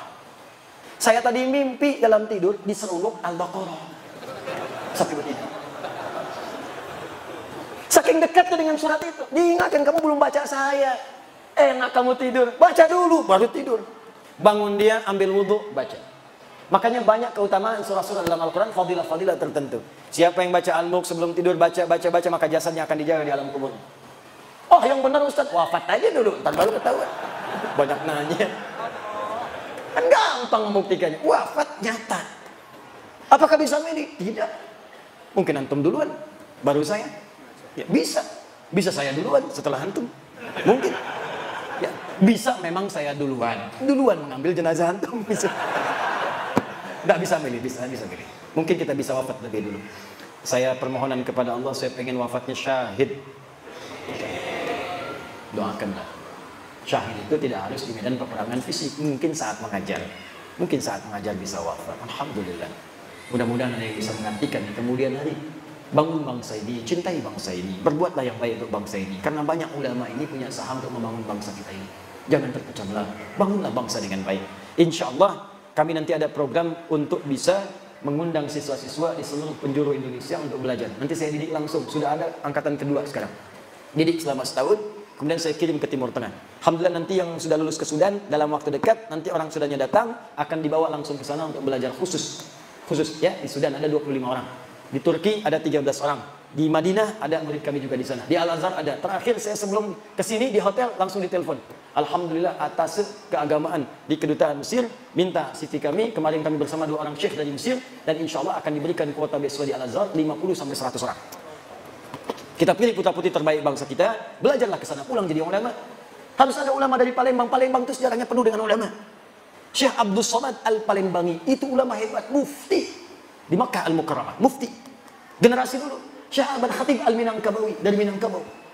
Punya murid-murid dia punya di Jawa. Siapa? Di antaranya Muhammad Darwish, kelak dikenal dengan Syekh Ahmad Dahlan, Al-Habib Ahmad Dahlan, pendiri Jamiah Muhammadiyah 18 November 1912. Siapa lagi? Syekh Muhammad Hashim bin Ash'ari, pendiri Jamiah Nahdlatul Ulama 31 Januari 1926.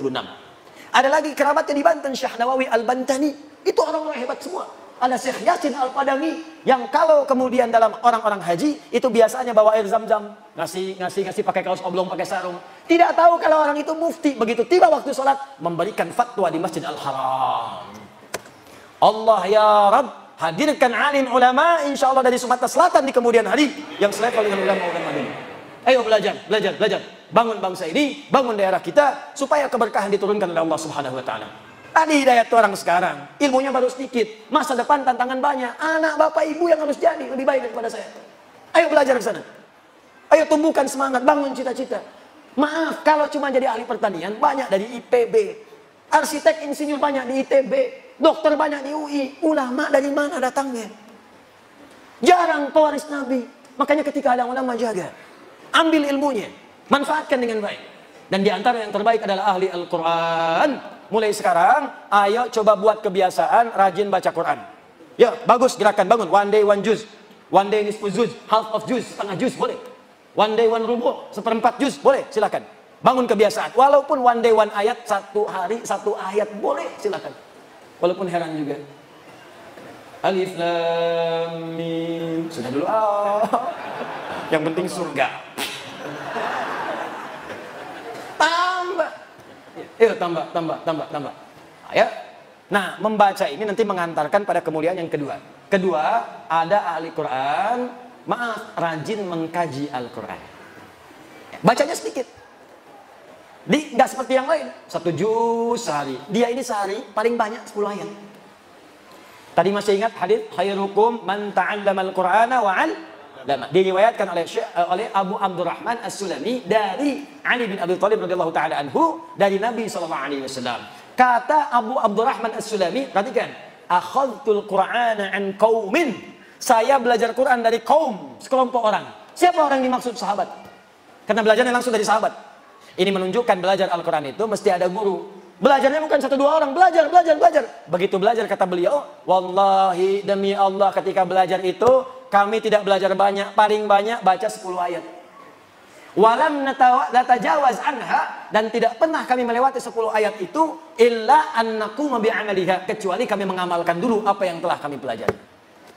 Dibacanya nggak banyak. Alif Lam Mim sampai wa ulaika humul muflihun, 5 ayat, tapi orang ini tafsirnya dibuka. Oh, ada orang bahagia hidupnya. Oh, ada orang yang diberi petunjuk oleh Allah. Siapa orang ini? Rajin salat, rajin infak, rajin baca Al-Quran. Paham dia artinya, paham maknanya, maka dia kerjakan saat itu. Dia keluarkan semua jenis salat, fardunya, sunnahnya, rawatibnya, duhanya, salat wudunya, salat syuruknya, keluarkan, dan dia berusaha menunaikannya. Infak dia kejar. Apa saja jenis infak? Ada 5. Quran surah kedua ayat 215. Wa yas'alunaka madza yunfiqun, kepada siapa kamu mesti berinfak? Qul ma anfaqtum min khair, katakan kalau mau infak berikan yang baik-baik. Lil walidain, pertama orang tua.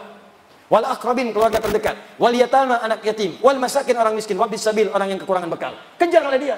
Ke orang tua, kerja. Begitu dapat kemudian gaji, telepon orang tua. Mama, hari ini aku punya hadiah spesial. Apa itu, Nak? Tunggu saja. Begitu datang, dibungkuslah sebuah hal yang sangat diinginkan oleh ibundanya. Dituliskan kemudian di atasnya, terima kasih Mama telah mengandung saya, bersabar merawat saya, memberikan ASI untuk saya. Ini gaji pertama saya berikan untuk Mama. Walaupun belum bisa memberikan apa-apa, semoga dengan ini doa Anda mengantarkan kita ke surga. Dibuka.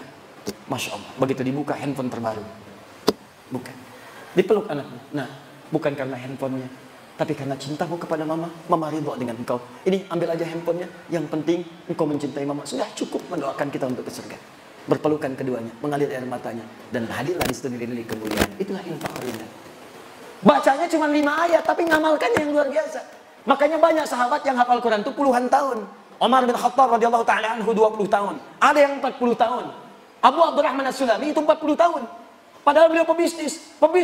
Masya Allah, jualan, dagang, macam-macam. Ketika mendengar hadis Nabi tadi, khairukum man ta'allama al-Qur'ana wa 'allama. Kalau kamu pengen jadi orang hebat, maka mendekat kepada Al-Quran. Maka beliau sambil berusaha tadi menjadi ahli Quran. Belajar Quran, baca, amalkan. Sampai mengatakan, tidak pernah ada yang menempatkan saya pada status yang terbaik saat ini, kecuali hadis tadi. Maka ayo, kalau tidak sempat punya banyak waktu baca 1 juz per hari, setidaknya baca 1 ayat, lihat tafsirnya, amalkan isinya. Maka Anda masuk golongan yang kedua. Hati-hati, kata Amr bin As radhiyallahu taala anhu, perhatikan kalimatnya. Aku dapati di era Nabi banyak orang yang cuma hafal 1 surat tapi mengamalkan isinya dengan sepenuh jiwanya. Tapi nanti aku prediksikan di masa kini yang akan datang akan banyak orang hafal 30 juz saking mudahnya seperti meminum air. Air itu diminum tidak ada hambatan, masuk langsung. Kata Amr bin As, ya ada orang yang akan hafal Quran semudah meminum air tapi sangat berat dalam mengamalkannya. 30 juz hafal, tanya halaman, tanya ayat, tanya nomor, tanya posisi, hafal semua. Tapi mengamalkannya begitu berat. Hati-hati. Dia hafal ayat tentang bersikap baik. Awas, hati-hati. La yaskhar qaumin qaum, jangan saling mencela. Tapi mengamalkannya sulit. Dia hafal ayat, jangan berselisih. Wala tafarraqu, hafal ayatnya. Tapi mengamalkannya sulit. Hanya karena 1 kunut, 1 tidak berselisih. Padahal ayatnya hafal. 1 bismillah, jahar, 1 sir berselisih. Padahal ayatnya hafal. Ada terjadi seperti itu? Ada. Berarti prediksi sahabat itu benar. Maka kalau ingin jadi ahli Quran, pilihan pertama banyak membaca, pilihan kedua menelaah. Yang ketiga, ini yang paling hebat. Orang yang mampu menghafal Quran selama hidupnya dan berusaha mengamalkannya. Orang ini disebut dengan hamilul Quran. Hamilul Quran. Orang sekarang menyebutnya hafid. Orang dulu tidak menyebut hafid. Karena hafid itu orang yang hafal hadis 100.000 hadis dengan sanadnya plus matannya. Orang-orangnya sampai ke Nabi dan isinya 100.000 disebut hafid. Tapi kalau hafal Quran dengan mengamalkannya disebut hamilul Quran. Orang yang mengandung Quran dalam dirinya. Ibu hamil mengandung maka akan menjaga kandungan. Makan makanan yang baik, ya, cari yang bergizi, dijaga perilaku supaya bayi yang dikandung itu baik, sehat keluarnya, janinnya bagus, bayi bagus. Maka orang yang mengandung Al-Quran pun akan menjaga Quran dalam dirinya. Dia akan menjauh dari yang haram, menjauh dari perkataan yang buruk, dan dia kejar untuk mendapatkan status yang terbaik. Itulah yang paling indah. Nah, saya ingin tutup. Saya ingin ajarkan dengan cepat bagaimana menghafal Quran 30 juz dengan cara yang cepat. Insya Allah kami berdoa kepada Allah diberi jalan isyarat dari Al-Quran, langsung menghafal Quran langsung dari Al-Quran. Kita sudah coba, alhamdulillah ada keberhasilan. 30 hari 30 juz. 30 hari 30 juz. Saya pernah coba utak-atik, coba itu paling cepat 30 jam. Kalau mau diatur waktunya sepekan 7 hari 30 juz. Ya paling lambat 30 hari 30 juz. Bagaimana cara mendapatinya? Nanti saya tunjukkan beberapa anak-anak. Nanti saya tinggalkan satu staf di sini. Karena kita nanti akan ada gerakan untuk seluruh wilayah di Indonesia. Khususnya yaitu menjadi ahli Quran. Menjadi ahli Al-Quran. Target kita setiap tahun 100.000 orang paling minimal. Saya tidak tahu apakah Anda akan jadi bagian dari itu. Itu kembali kepada Anda masing-masing. Tapi kami buka, kami sebarkan. Ya, supaya semuanya menjadi bagian yang terindah menurut pandangan Allah Subhanahu wa Ta'ala. Malam ini saya akan tutup dalam 10 menit ke depan. Nanti saya tunjukkan selama 5 menit adik-adik kita yang hadir pada malam hari ini. Nanti saya tunjukkan mereka yang sudah berusaha menghafal Quran 1 juz, 2 juz, 3 juz, bukan sekedar menghafal, tapi dengan nomornya, dengan posisinya, dengan ayatnya, dan seterusnya. Dan nanti satu saat saya tunjukkan langsung orang Palembang sendiri dari Muara Enim, anaknya 7 tahun, dia hafal Quran 30 juz. Dengan nomornya, dengan ayatnya, dengan posisinya, dengan topik ayatnya. Ayat ini berbicara tentang apa? Ini berbicara tentang apa? Dan seterusnya. Nanti insya Allah anak ini akan berlatih khusus. Nanti kita akan undang di sana. Sekarang dia menyiapkan anak yang paling kecil, yang masih bayi, disiapkan jadi ahli Al-Quran. Ya, dari daerah yang mungkin tidak pernah Anda nampak dalam kehidupan. Masya Allah. Ya, saya tunjukkan sebentar. Iqbal. Ini kalau sudah jadi ahli Quran, yang lain mudah. Kami komunikasi pakai bahasa Arab terus. Nah, jadi setelah jadi ahli Quran, nah ini bahasa lain lebih mudah, bahasa Arab. Nanti mereka akan belajar 5 bahasa. Bahasa Arab, bahasa Inggris, bahasa Jepang, bahasa Mandarin, kemudian nanti ada bahasa Latin. Aina mikrofon. Tani, wahid fakat. Ana ismak Karim, masmuk, salam alaikum. Ismak Karim? Ali Fatim Mubarak. Min aina ant? Min Bandung. Ini dari Bandung. Fahimtum? Paham insyaallah? A'arif nafsak, arif nafsak bil Arabiyah. Nah. Ana min Bandung, ismi Alwi Fatim Mubarak. Bandung, min Bandung. Bandung itu lampu merah, sanuan dikit. Ya. Namanya Ali Fatul Umar. Kan umroh? Umurnya baru 21 tahun. Ya, wahid wa 20, 21 tahun. Baik, nanti kita cek ya hafalan Qurannya. Kita ambil contoh yang ringan aja, karena kita mau malam, kita ambil juz 1, juz 2, yang sedikit-sedikit lah ya. Supaya saya ingin tunjukkan aja pelan-pelan bagaimana kita bisa mendapatinya. Ya, Ali, umur 21 tahun. Ya, bisa bahasa Indonesia? Baik. 21 tahun. Ayat 21. Ya ayyuhan nasu ubudu rabbakum alladhi khalaqakum walladhina min qablikum la'allakum tattaqun. Surat apa itu? Allah. Ayat 21. Posisi? Kiri tengah. Kiri tengah. Balik 12. Ala innahum mursiluna walakin la yash'urun. Posisi? Kanan tengah. Kanan pertengahan. Kecepatannya 1 detik ya. Kalau di bawah 1 detik saya anggap gagal. Baik, 25. Basyiril ladzina amanu wa 'amilus shalihati anna lahum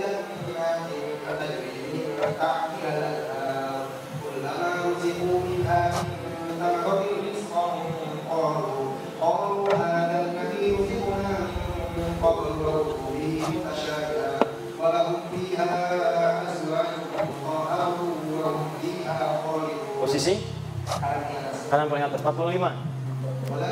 Ya ayyuhalladzina amanu ista'inu bis-sabri was-salah innallaha ma'as-sabirin. 45. Ya gagal.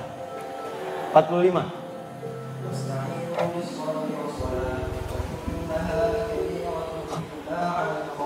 Ayat yang mirip dengan itu.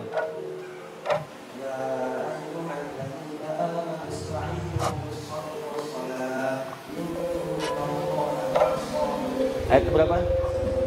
153. Posisi kanan paling bawah. Baik, teruskan. Kita main matematika. 4 kali 5.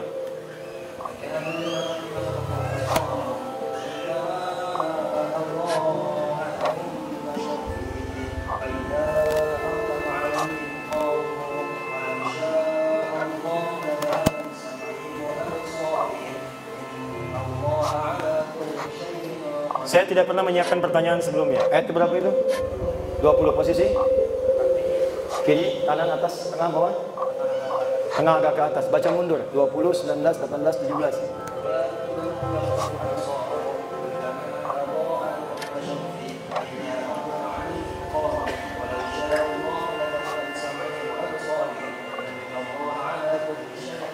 Belas.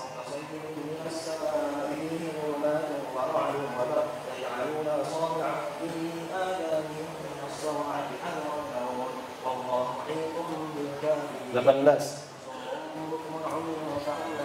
17.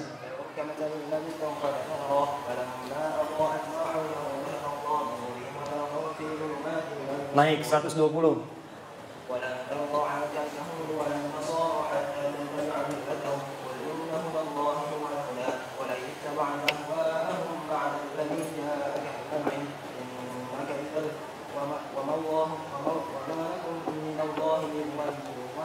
Seratus 134.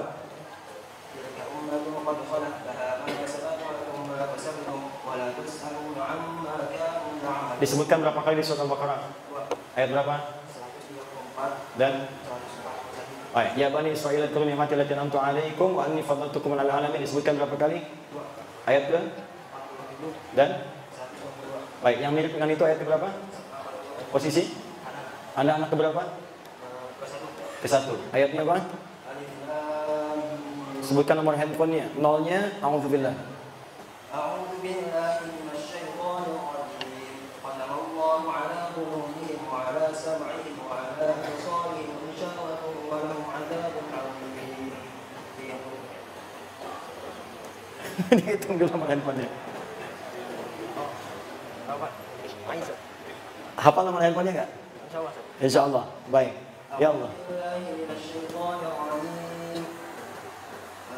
ومن الناس من يقول آمنا بالله وباليوم الآخر وما هم بمؤمنين في قلوبهم مرض فزادهم الله مرضا ولهم عذاب أليم بما كانوا يكفرون أولئك على هدى من ربهم وأولئك هم المفلحون أعوذ بالله من الشيطان الرجيم إن الذين كفروا سواء عليهم أأنذرتهم أم لم تنذرهم لا يؤمنون ختم الله على قلوبهم أعوذ بالله من الشيطان الرجيم ختم الله على قلوبهم وعلى سمعهم وعلى أبصارهم غشاوة ولهم عذاب عظيم في قلوبهم مرض فزادهم الله مرضا ولهم عذاب أليم بما كانوا يكفرون. Berapa nomor handphonenya?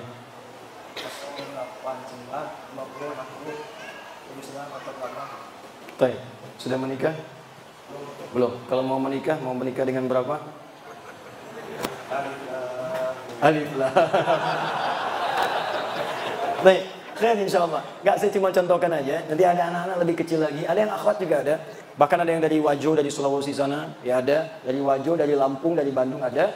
Insyaallah nanti kita bulan depan itu ada buka karantina. Ya, nanti di Bekasi pusatnya kita sediakan rumahnya, ada rumah khusus untuk akhwat ada, ikhwan ada. Dan nanti kita buka juga di beberapa tempat wilayah Indonesia. Ya, belajarnya gratis karena kita ngajar ini untuk Al-Qur'an. Ya, Al-Qur'an enggak boleh ngambil biaya. Jadi belajarnya gratis, Anda cuma dapatkan nanti mushaf, cari untuk buku, Anda belajar di situ, silakan. 30 hari karantina. Tapi saya bukan ingin sampaikan itu. Risalah kita, visi kita adalah bagaimana menjadi ahli Al-Quran. Malam ini, bagi yang nggak sempat ke Bekasi, atau ke Lampung, atau ke Bandung, belajarlah di Palembang di rumah masing-masing. Saya akan ajarkan bagaimana caranya, supaya cepat mendapatkan itu semua. Saya butuh 5 menit, boleh insya Allah? Siap? Baik. Nanti saya tinggalkan satu orang staf di sini. Kalau pengen nanya-nanya, dia akan ada di sini nanti sampai dengan besok. Silakan mau tanya bagaimana sistemnya, caranya, belajarnya, sampai nanti kalau ada grup seperti apa masuk grupnya. Ini nggak ada kepentingan lain kecuali untuk Al-Quran saja, tidak ada yang lainnya. Karena itu kalau Anda ingin jadi ahli Quran silakan gabung. Tapi kalau ingin cari dunia jangan coba-coba masuk karena Anda hanya akan kecewa. 1. Saya ingin sampaikan pertama, kalau ingin memulai menghafal Quran, maka biasakan dulu untuk berusaha membaca dengan lancar. Itu akan memudahkan. Baca dulu, jangan buru-buru, tenang saja. Bahkan ketika Nabi ingin cepat-cepat bisa baca hafal Quran, kata Allah malah jangan buru-buru. Quran surah 75 ayat 16 sampai 18, paling kanan sebelah bawah. La tuharrik bihi lisanaka lita'jala bi. Muhammad jangan cepat-cepat gerakan lidahmu untuk cepat menguasai bacaannya. Inna alaina jam'ahu wa qur'ana fa idza qara'nahu fattabi' qur'ana. kami yang akan himpun Al-Quran dalam jiwamu, cukup ikuti bacaan yang membacakan, kamu ikuti, kami buat kamu mampu mengikutinya.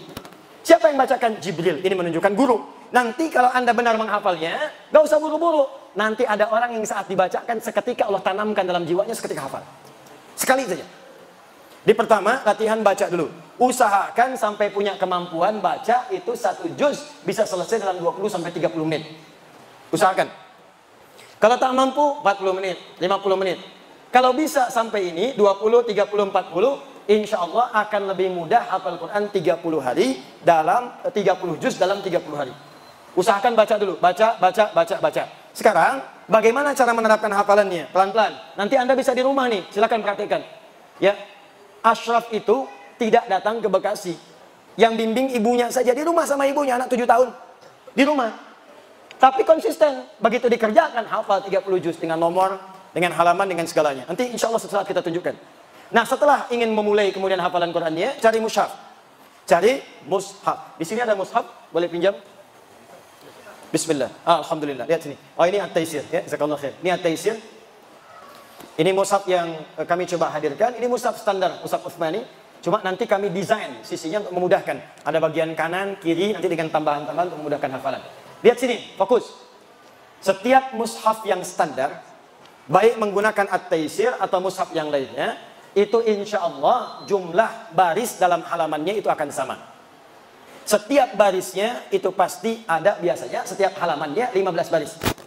Jadi kalau dihitung setiap halaman nih dari atas sampai bawah, itu jumlahnya umumnya pasti 15. Mushaf standar. Ya, hitung 1, 2, 3, 4, 5 sampai dengan ke bawah. Ada berapa baris? 15 baris. Rata-rata standarnya demikian. Kecuali nanti halaman-halaman tertentu. Seperti Al-Baqarah yang pertama, ya 1 sampai 5. Yang lainnya rata-rata 15 baris. Jelas? Baik. Tenang, sebentar. Dalam sehari, kalau ingin hafal 30 hari, setelah kita konsisten dengan 4 syarat utama, dan sekarang akan masuk ke hafalan, maka teknis menghafalnya kurang lebih seperti ini. Perhatikan baik-baik. Dalam sehari ada berapa jam? 24 jam. Coba sisihkan 10 jam saja khusus untuk Al-Quran. Sehari berapa jam? 10 jam. Lihat, untuk 30 hari 30 juz. Kalau ingin 30 hari 30 juz, tolong sisihkan sehari 10 jam saja untuk Al-Quran. Satu hari berapa jam? 10 jam. Artinya kalau sehari cuma 5 jam, berarti bisa hafal 60 hari. Ya, sehari 2,5 jam, hafalnya ya 90 hari. Tapi kalau bisa sehari 10 jam, insya Allah Anda bisa dapatkan 30 hari 30 juz. 10 jam itu Masya Allah masih punya 14 jam untuk beraktivitas. Silakan 14 jam kerjakan yang lain. Istirahatnya, tidurnya, sholat sunnahnya, macam-macamnya. Ini kan kita mau bicara karantina 30 hari 30 juz. Walaupun di rumah, 10 jam ambil, investasikan. Bagaimana menggunakan 10 jam ini? Ini yang mau saya sampaikan. Fokus baik-baik. Ini tadi mushaf tadi, perhatikan baik-baik. Setiap halamannya ada berapa baris? 15. Ingat, setiap halaman ada 15 baris. Setiap lembar ada 2 halaman. Perhatikan baik-baik. Lihat sini, ini mushaf. Ini 1 lembar ya. Bismillah. Boleh minta bantuan? Semoga Allah muliakan antum. Tolong pegangi mic-nya. Di sebelah sini. Tolong dekatkan ya ke mic-nya. Lihat sini, bismillah. Fokus. Ini 1 lembar. Ya, 1 lembar kanan dengan kiri, depan belakang 1 lembar. Kalau ini 1 halaman, ini 1 halaman. Jadi kalau 1 lembar ada berapa halaman? 2 halaman. 1 halaman ada berapa baris? 15 baris. Sekarang perhatikan baik-baik. Kita membutuhkan sehari 10 jam saja untuk 1 juz.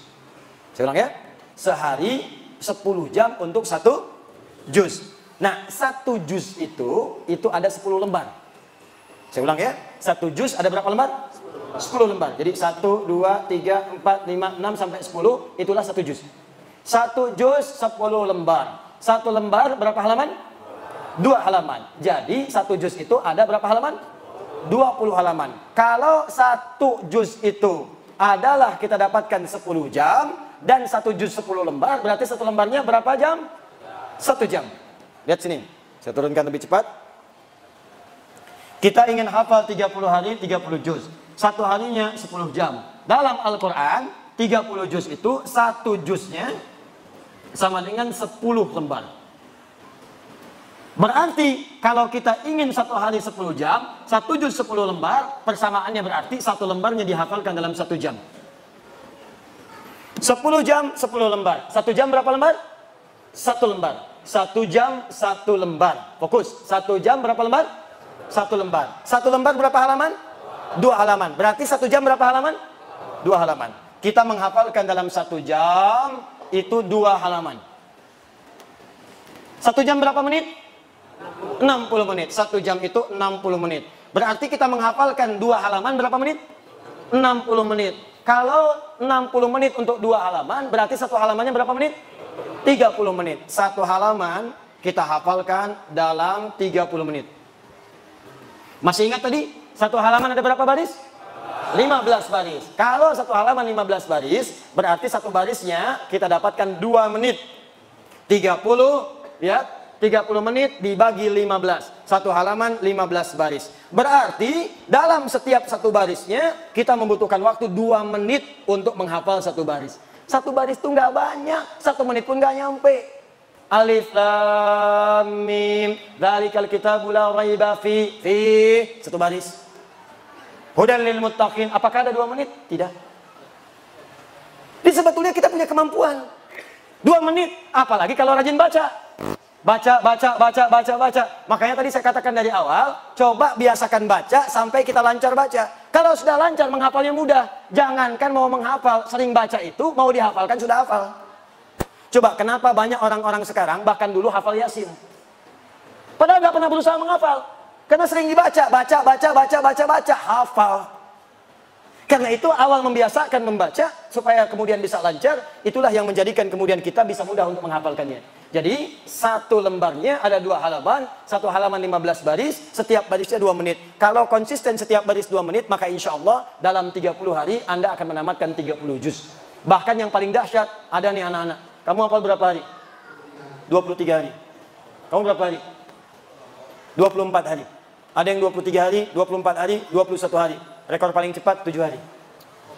7 hari. Karena kebiasaan dan cintanya kepada Al-Quran.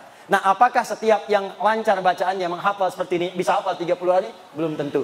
Karena ada 4 syarat yang lainnya. Saya percepat. 1 adalah keikhlasan. Ikhlas. Lakukan karena Allah. Termasuk jangan pernah terlintas menghafal Quran pengen jadi hafid. Kalau pengen jadi hafid, gak usah menghafal Quran. Ganti nama jadi hafid. Perempuannya hafidah. Lalu fotolah samping boneka. Boneka hafid dan hafidah. Sudah. Ikhlas billah. Mau dikasih berapa juz pun terserah. Yang penting saya cari pahala. 2. Fokus. Fokus. Gunakan fokus. Kalau kita menatap saja, maka yang dihasilkan 20%. Mendengar saja 40%. Mendengar, menatap, dan fokus itu 100%. Sudah penelitian. Sudah penelitian. Yang ketiga, jadikan Quran sebagai prioritas. Kalau Anda bekerja sebagai prioritas, bisa berangkat gelap, pulang gelap. Sebelum subuh sudah berangkat kerja. Malam-malam pulang, untuk apa? Dapat sesuatu, prioritas bisa dikerjakan. Kalau Quran sudah jadi prioritas, maka insya Allah lebih cepat kita dapatkan. Yang keempat, ini yang terakhir, ini yang paling penting. Bergaul dengan teman-teman yang satu visi. Duduk di lingkungan yang dekat dengan ahli Quran. Siapkan, jangan sendirian. Kalau bisa cari partner untuk memudahkan kita untuk mendapatkan Al-Quran yang kita harapkan. Insya Allah, nanti setiap tahun kita punya target. Saya akan undang Anda semuanya. Nanti ada syekh saya dari Timur Tengah juga. Nanti ada satu momen besar, kita mulai ada gerakan menghafal. Dalam jangka setahun kita akan kumpul lagi. Kemarin kita di Istiqlal, kita undang teman-teman semua, ayo mulai menghafal sekarang. Praktekan.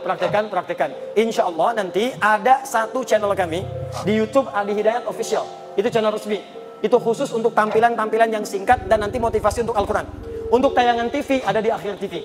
Untuk sementara Akhir TV itu sekarang sedang dalam penyempurnaan dulu. Jadi mungkin sebulan tidak tayang dulu. Nanti khusus untuk tayang acara TV saja 24 jam. Ya, ada tentang ahli Quran, tentang hafid, tentang talk show, tentang macam-macam. Itu di Akhir TV. Untuk official, di situ nanti ada bimbingan-bimbingan singkat, ada tausiah singkat, dan nanti program terdekatnya adalah bagaimana program cepat untuk menghafal Al-Quran. Siap insya Allah? Yakin? Kalau misalnya kami akan kirimkan perwakilan ke sini untuk mengajar menghafal Quran. Mau? Siap? Yakin? Takbir? Nanti kita akan diskusi dan mereka semua orang-orang ikhlas yang langsung kami biayai untuk datang untuk mengajar, dan mereka tidak kami pernah berikan bekal. Kami berikan bekal pertama kali adalah jangan mengambil spesial pun dari setiap yang belajar. Kecuali silahkan kalau ingin dapatkan bukunya, ada infak, ada apa, mushafnya kami cetak sendiri. Kami ada rezeki, kami cetak, kami bagikan gratis. Ya, buku-buku kalaupun ada bergabung silahkan. Tapi poin pertama, lakukan semua karena Allah Subhanahu wa taala. Jelas insyaallah? Baik, itu yang bisa disampaikan malam hari ini. Jadi kesimpulannya, saya ingin mudah-mudahan dengan izin Allah kita berjumpa kembali di surga kelak sebagai ahli Al-Qur'an. Menghadap Allah sebagai ahli Al-Qur'an. Bertemu Rasulullah sebagai ahli Al-Qur'an. Dan kita mendapatkan janji Allah, wafatnya husnul khatimah dan jasadnya dijaga oleh Allah utuh sampai dengan hari kiamat sebagai ahli Al-Quran. Saya ingin sampaikan terakhir, ada orang Turki hidupnya cinta dengan Al-Quran. Saking cintanya dia menuliskan mushaf dengan tangannya sendiri. Dia baca Quran dari situ sampai kemudian wafat. Singkatnya setelah wafat, ini kisah nyata. Setelah wafat, ini nyata luar biasa. Setelah wafat, mushafnya kemudian tidak ditemukan. Anaknya saat menunaikan haji di Madinah, tiba-tiba kemudian masuk ke satu toko, ditemukanlah mushaf bapaknya di situ dalam tulisan tangan. Heran, ini dari mana mushaf? Kata orang ini, saya temukan dari seorang penjaga kubur yang datang ke sini dari satu kuburan menjual mushaf ini karena menginginkan satu kebutuhan. Mana orangnya? Ketika dikejar bertemu dengan orang itu, dikejarlah. Dari mana kamu temukan mushaf ini? Kata orang ini, dari satu kuburan, saya gali di atasnya ada mushaf. Begitu diajak kemana? Di mana tunjukkan kuburannya? Diantarkan ke sana. Begitu dibuka, ternyata kelihatan jasad bapaknya masih utuh. Yang tidak banyak orang tahu, bapaknya ini dikuburkan di Turki. Tiba-tiba munculnya di Baqi di kota Daru. Ini yang dimaksud oleh Nabi SAW, almar'u ma'aman ahabba. Seorang itu akan diwafatkan bersama yang paling dicintai. Kalau dia cinta dengan Rasulullah, dia akan bertemu dengan Rasulullah. Dia cinta dengan Al-Quran, maka dia akan disatukan dengan Qurannya dan menjadi syafaat kehidupannya sampai kembali kepada Allah Subhanahu wa taala.